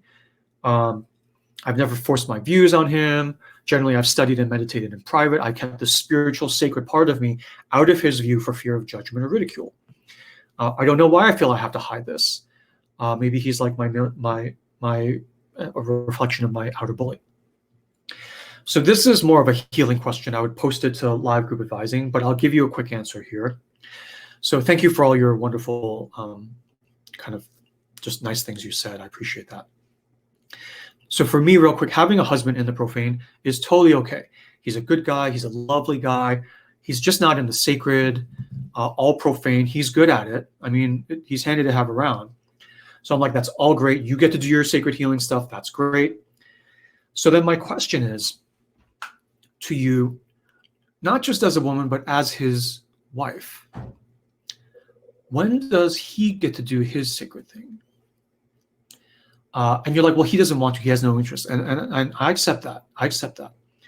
But it's not a question of whether he knows something is good for him or not. You're his wife. All good spouses will tell their spouse what they should be doing because it's good for them, whether the spouse wants to do it or not. Okay? So it's Mother's Day. You've had 4 kids together. You're his wife, and it's like you can tell. He may roll his eyes and do all his defensive male things and ridicule or whatever, but his spiritual development is his own responsibility. And at the same time, you're his wife. Spiritually, you're kind of his wingman, and he's your wingman. Right? He's definitely shielding you from the slings and arrows of the profane, and you are the woman. So not to be too linear and literal, but it's like you are the vision holder of his life. If you tell him we need to turn the boat hard left and you just take care of it in the profane, he'll do it. Right? He may grumble, but he'll do it. So when does he get to do his thing too? Maybe in the next life, that's fine. But it's like, you know him better than anyone. You can see where the cracks in the armor are, where you could potentially get in. You're just afraid because it's going to be hard work, and it's going to be like pulling teeth, it sounds like. But if you're holding back, it's not because, I would wager, not because you don't think he's ready. It's because it's going to be hard. In other words, you're making that decision or inclining that way out of fear, not love. Or you say, and I quote, "Generally, I've studied and meditated in private. I've kept the spiritual, sacred part of me out of his view for fear of judgment and ridicule." Right? So you, as the inner feminine vision holder in his life, because you are his wife, you are a reflection of his inner feminine, of his sacred vision holding Oprah inner feminine. Which is why when you say we're going to move to like Nebraska and we're going to bring the 4 kids, he may argue and whine and groan, but he will do it. Whatever you say, he will do it. Okay. So he has inner feminine in him too that is afraid of ridicule. That's why he stuffs it down and he's only in the profane. And then you're a reflection of him. So you stuff it down too. You don't say this stuff to him, but secretly you're doing it. So secretly his inner feminine is doing it too. When you connect with her, it will be like this flow with. If it doesn't work and you're like, well, maybe we're not meant to be together. I mean, that happens too. But I mean, from the way you've described it, he does what you say. He does what you say, right? So he deserves a chance or 3. Okay, I'm just giving you my wild ass opinion. There is no right or wrong. Whatever you decide, I stand by you. But I mean, he's a good guy, it sounds like. So you have been, I mean, when he ridicules you, you can say, okay, dude, don't do that. Right? You have been in the profane, not don't do that, don't talk to me like that, I'm your wife. It's like you in your goddess mode, what you would say is, you, my knight, right, have been in the profane for 30 years, you deserve to share in this stuff too. Not because it's good for you or not because it's needed, you need it, but because you deserve it too. I am your inner feminine, I am your wife. And I'm telling you what I want you to do because it's good for you. And, I mean, there are dozens, hundreds of examples he can point to in your marriage where you forced him to do something kicking and screaming and it ended up being the best thing. So don't tell me you don't need it. Don't tell me all that bullshit. I'm your wife. I know you and I'm looking out for you. You moan and groan all you want. Eventually, I know you'll be back. Right? In fact, I've done the ground. I've gone out to taste test all this stuff for you. And now I'm actually curating this stuff for you. And what's going to happen? Right, 30 years of marriage, 4 kids, you're the ultimate cover for him. You're the ultimate air cover. He's going to go out with his golf buddies, drinking buddies, and he can hide it. He can say, bah, she's getting on my back for all this hokey spiritual stuff now. I don't know. And he can still be all manly. And then his golf buddies will be like, ah, ha, ha, ha, yeah. Oh, but really, how is it? How is that yoga thing going? Right? And before you know it, all his golf buddies will be doing yoga too. This happens. And you're the enabler, goddess, vision giver of him. So they're human too, right? You can't dehumanize them just because they're guys and then, they've been socially conditioned to not be allowed to ask for these things. They need it just as much as you or me. They're not allowed to ask for it. It's unmanly.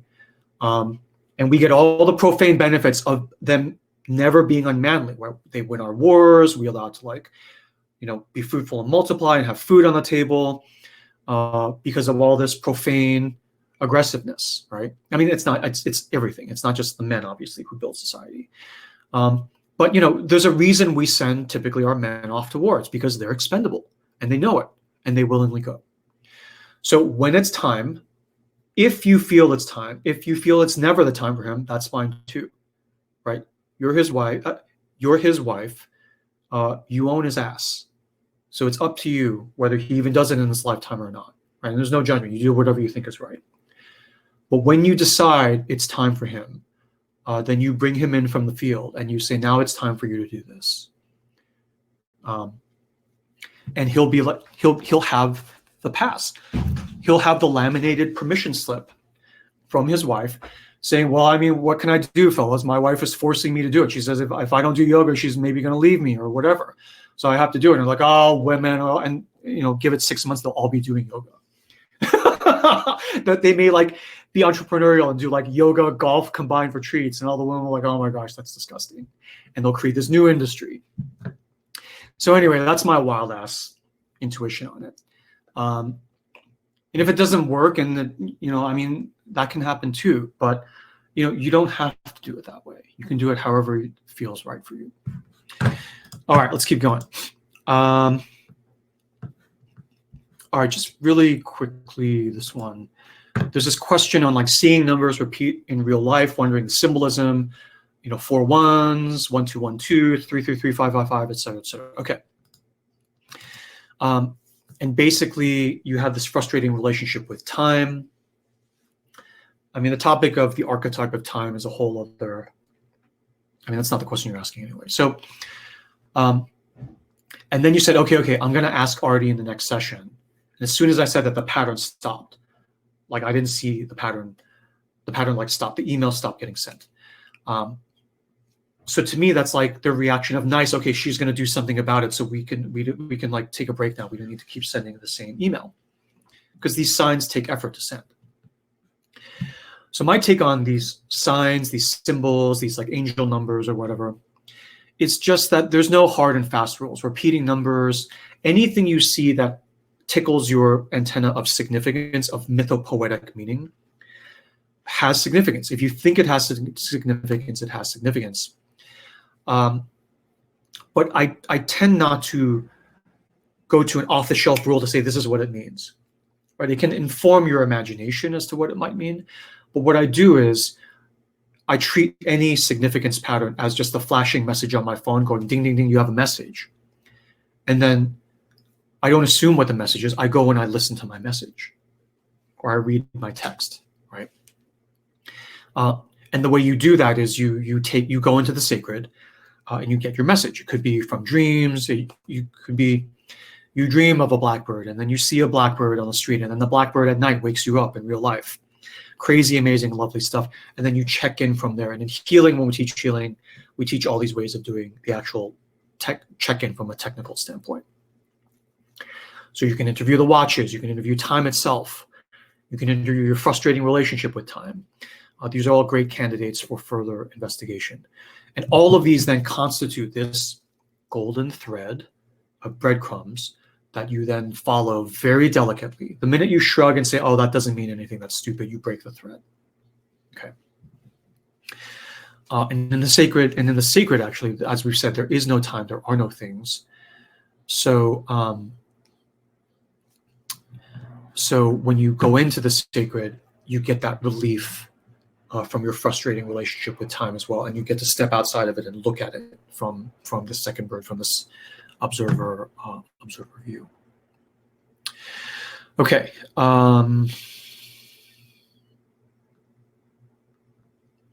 Okay, so I think that's all I wanted to say on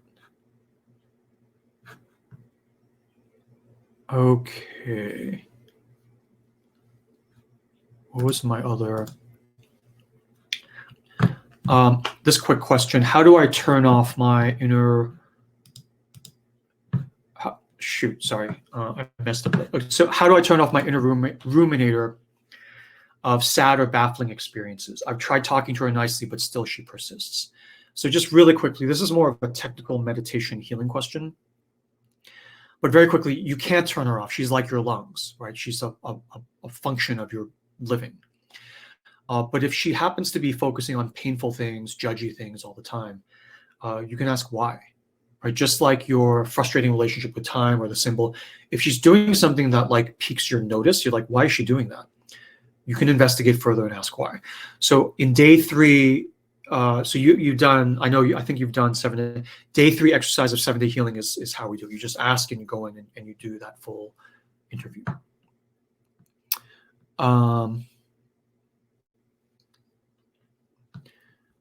Let's see. Okay, so do we create our reality? Okay, I was going to pull these for later, but it's so relevant. So the answer to do we create our reality, given everything I just talked about, is yeah. We create our reality, right? So the Mayic sort of illusion of name and form is we chop the one into our reality, our phantasmagorical phenomenal world. And the way you create the specifics of reality is what naming system you use and what you choose to name each thing. Right? If I name this like, oh, the instrument of the enablement of my muse flowing through my body onto the paper as ink, versus using a different naming system of like, this was the murder weapon retrieved at the address of whatever. Different names, different experience of the same reality, right? The same reality. You're cutting it differently, you're casting a different spell. And then your second question is reality just an illusion? I would say the reality can be called an illusion. I wouldn't, given everything I said, call it just an illusion, because the just makes it judgy and shamey. It's like, oh, it's just an illusion. It is something you could refer to as an illusion, but it is real, right? The illusion is real. And you're like, what does that mean? It's just a trick of the naming system you're using, that illusion and real are diametrically opposed, right? It's a limitation of the names you're using, right? The names don't actually limit the underlying reality. For instance, a movie that you go to in a movie theater is illusory, right? Is illusory. But when you're watching the movie, it seems pretty freaking real when you're watching it. You cry, you're sitting at the edge of the seat, you start barfing because the horror movie is so disgusting, right? The movie makes money, the movie wins Oscars and awards, right? The movie stars and producers are like on these $100 million yachts just fine. And yet you call it an illusion. So it's like that naming convention isn't really useful because it's not describing the actual underlying experience of the reality. And even if you call it illusion, like what's wrong with illusion, right? What's wrong with duality? But when you say like, is reality real? Do we create it? Another aspect of what you're asking there, because I know we've had these conversations, right, at the LA retreat last year and everything, is that people in general will look for a validation, a justification, a meaning for their life to make it okay.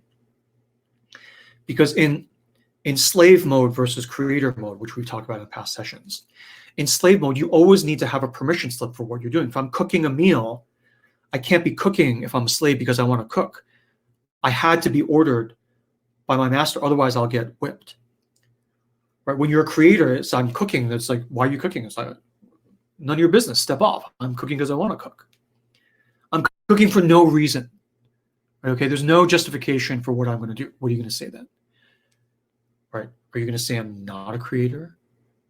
Right? That I am not created, even the fundamentals, I'm not created in the image of my maker, who is herself a creator, right? So we are creators, not slaves.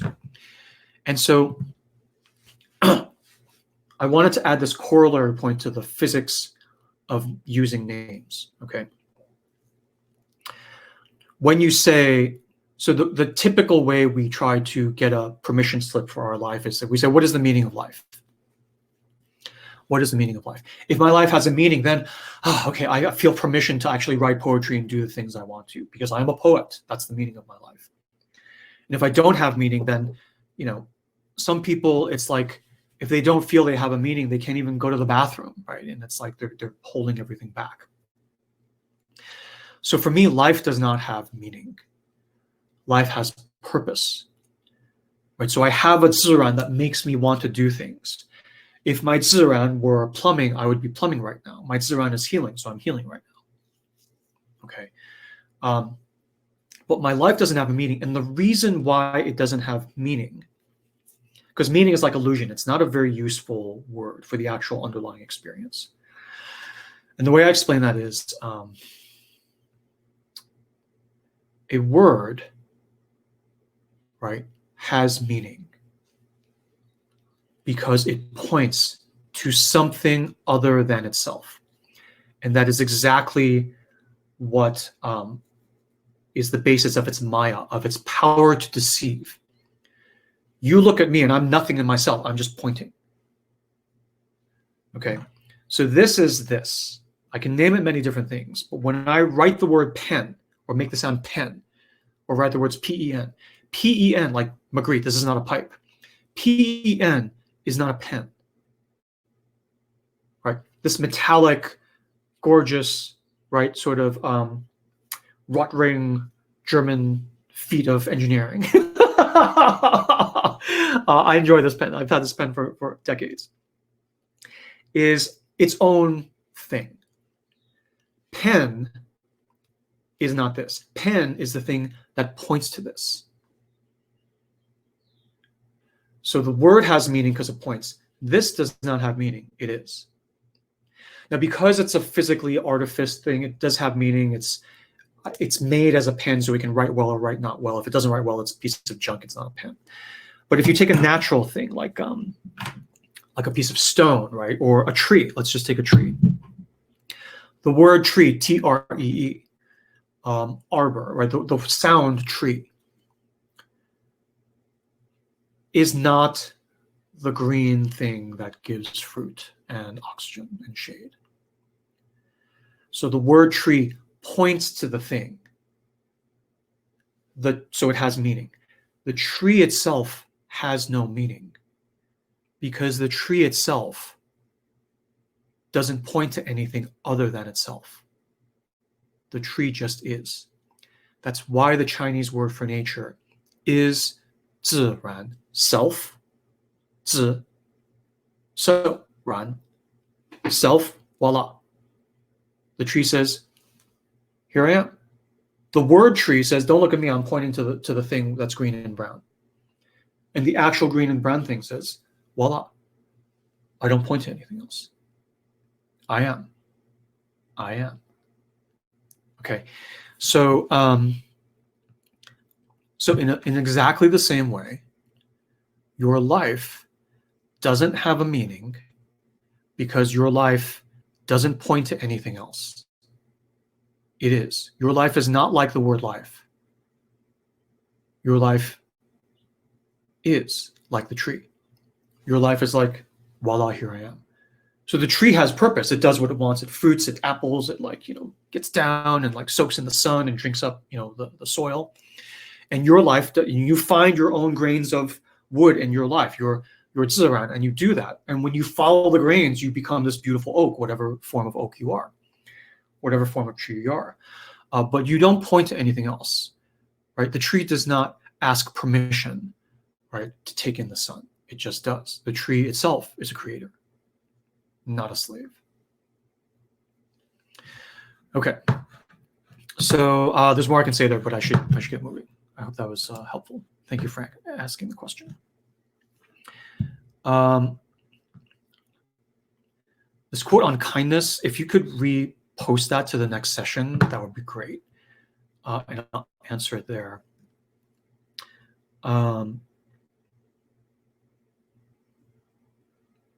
The seeker question, Cheryl, if you could repost that, that would be great, because I want to get to the poem. We're 15 minutes over time. And so that's, we'll finish the Q&A session there. If you could repost your questions to the next session, you can link to the next session and sign up from the green button right now. So if you would do that for me, that would be great, because I have prepared answers for them, but I've just run out of time. And here, I just want to sort of say thank you to Kate here for sharing this. I was double click it. I screwed it up. Sorry. I was moved by the last Sacred Space session to share a poem here. I wanted to share a poem that that has comforted me many times. And interestingly, I forgot I knew till recently. The poems you share, Artie, have really touched me in profound ways. Thank you. And today I was reminded of a poem I used to have memorized of the same for me. I found it and reread it and was struck to me by the symbolism or referencing I feel it has to the second bird and to bliss. So this will be our poem for this session. It's a poem by Rilke, whom I love, I love. And actually, I'm going to read it in the feminine gender as well. And I'll just read it. God speaks to each of us as she makes us, then walks with us silently out of the night. These are the words we dimly hear. You, sent out beyond your recall, go to the limits of your longing. Embody me. Flare up like a flame and make big shadows I can move in. Let everything happen to you, beauty and terror. Just keep going. No feeling is final. Don't let yourself lose me. Nearby is the country they call life. You will know it by its seriousness. Now give me your hand. Thank you. Thank you. And I just had a few small notes here.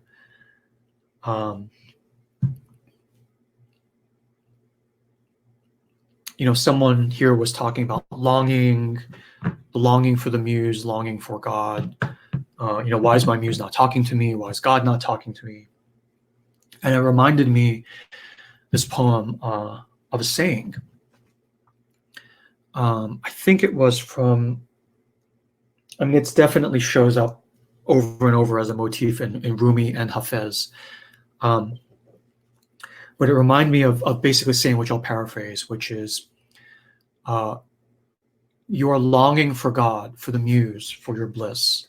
And you wonder why God is not answering. And I'm longing for God, and God is not responding. She's abandoned me.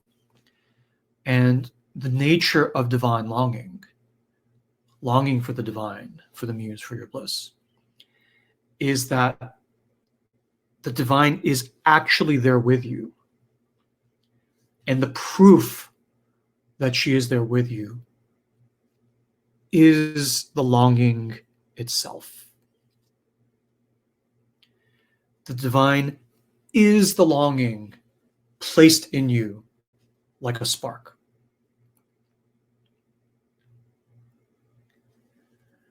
Right? You know God because you long for her.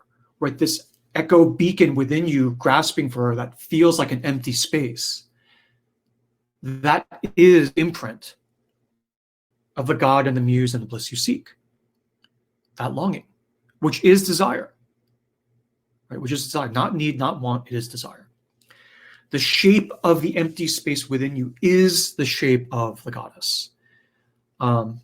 And hopefully over time, as you get to know the physics of all this, you learn to love the shape of the goddess within you without condition, as God loves you, as the universe loves you.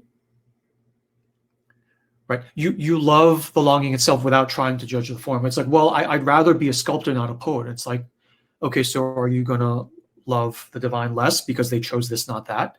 I mean, how much of a jerk can you be, right? And that conditional love that's within you will then reflect back at you from the outside world, right? It's not your fault, but it is this thing that happens from within you. So over time, you love the longing itself without trying to judge its form. You love the goddess as she feels in you, as beauty or terror. And I'll take her as she comes. She's mine. She's mine. This one is all mine, and I take her without condition. Well, she's got a few scratches, and she's not the latest. No, it's mine. It's mine. That's mine. And you know it because it fits the empty space within you. So let's read that again. And this poem to me is a poem of when she put the empty space of longing within you. It's a mythopoetic story of when that happens, which is classic Rilke. The goddess speaks to each of us as she makes us, then walks with us silently out of the night, out of the second bird, into the world of Namarupa. These are the words we dimly hear, she says to us. You, sent out beyond your recall, go to the limits of your longing. Embody me, embody me. Flare up like a flame and make big shadows I can move in. Let everything happen to you, beauty and terror. Just keep going. No feeling is final.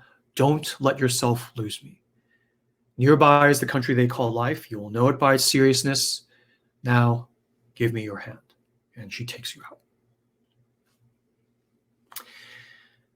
Thank you. Thank you. Okay, so we're 20 minutes over time, and the last thing I want to do before we break for the week is I want to do our suggested sacred space exercise. So do this only if you want, just for nerdy fun. Nothing's required. There's no fear, threat, or control. So given everything we've talked about in the session, to go into the sacred, ultimately the sacred then is also, you could say, the deep, deep sacred is a place of no names. Right? That's why even in like Genesis, right? God, you don't even say the name of God. You don't say Yahweh, right? You don't say it because it's beyond, it's actually nameless. So when you put any name on it, you're profaning the reality, even though they still separate it into the Western, and you get the idea.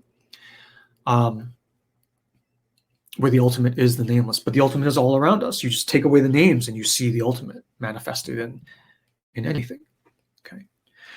So the deepest sacred is a place of not naming. So it would stand to reason that then another method of zipping into the sacred is to stop naming things. In other words, go into the sacred for even 30 seconds, 5 minutes. What you do is you just sit there and in your mind, don't name anything. Like this pen. The way you would do this exercise, to use a single object to make it easier, you would hold this pen in front of you,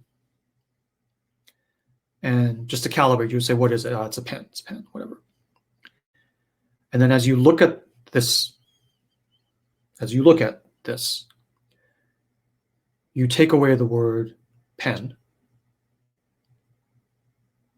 and you continue to experience it. So now looking at this pen in your mind right now, as you're looking at it, take away the word pen.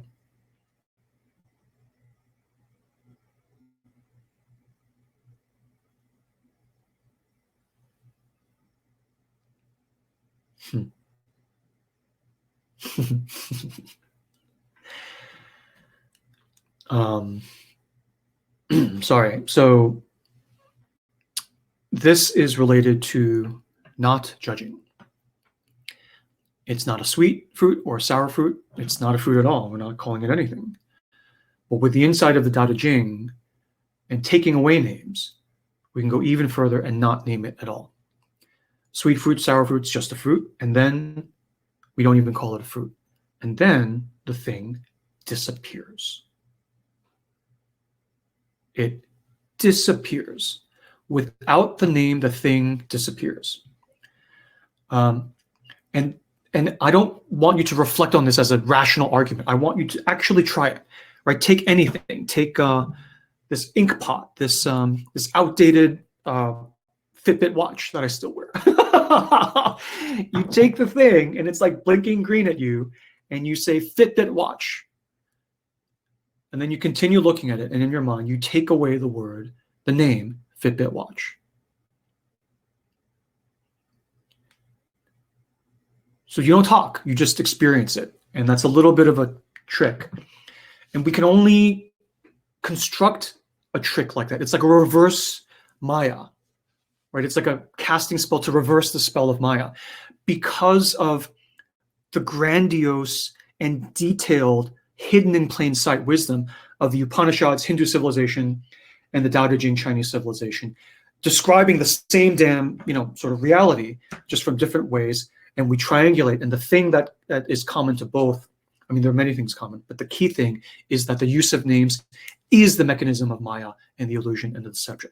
To requote from the Dao De Jing, the reality that is names that is names with words is not the actual reality. A name as a word over the actual thing is actually deceiving you.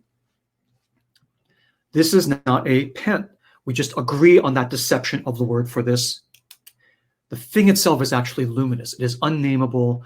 It is the avatar. It is the totality of all of creation and the ground of reality right here.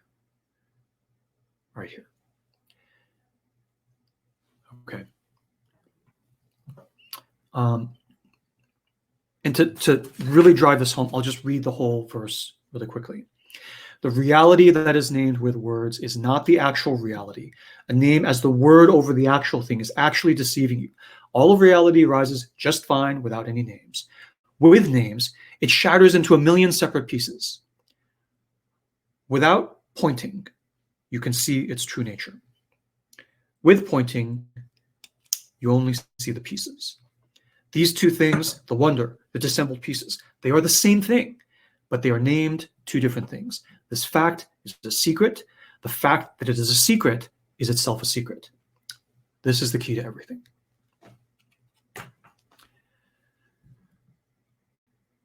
Okay, so that's the exercise. Try this with things you find in your life. You can do the exercise, but then when you're out and about in sacred or profane, another way to, if this works for you, right? Another way to zip into the sacred is that when you're out and about, you just look at a thing for like 20 seconds. And while you're looking at it, take away the name and you will zip into the seat of the second bird. You will behold the wonder while you're in this bubble of the sacred, the deep, deep sacred. You have it anytime. You can be on your deathbed. Like, I can't cross my legs. I can't do the fancy yoga position or whatever. It doesn't matter. Even in a dream, you can do this and withdraw names from any object that you see and slip into the sacred, into this realm of what they call enlightenment. Breathlessly try to sell you devices, give you drugs to get you into this state. You don't need it. I mean, you can do that if you want, but you don't need it. It is you. It is your birthright. Nobody can take it away from you. Okay. Good. So give that a try and see how that feels. Homework. All right, so that's it. I'm over time. I apologize again. So now I'll close the session. The next session is Sunday. It's free, open to the public. Please invite others. Ask a lot of questions. So we have something to talk about next week. You can sign up right from the green call to action button in the session now. And then I will close the session. So I hereby close the session of our shared sacred space. Thank you for holding this space with me. Thank you for pulling all this stuff out of me. It's healing for me as well. Thank you for sharing the nourishment, the emotional nourishment, the spiritual nourishment of this shared sacred space with me. I give you my blessing. Go in peace, bestowed with blessing, free of fear, free of threat, and the undue control of others. Endowed with the power of naming or the withholding of name. Have a great day. Have a great week.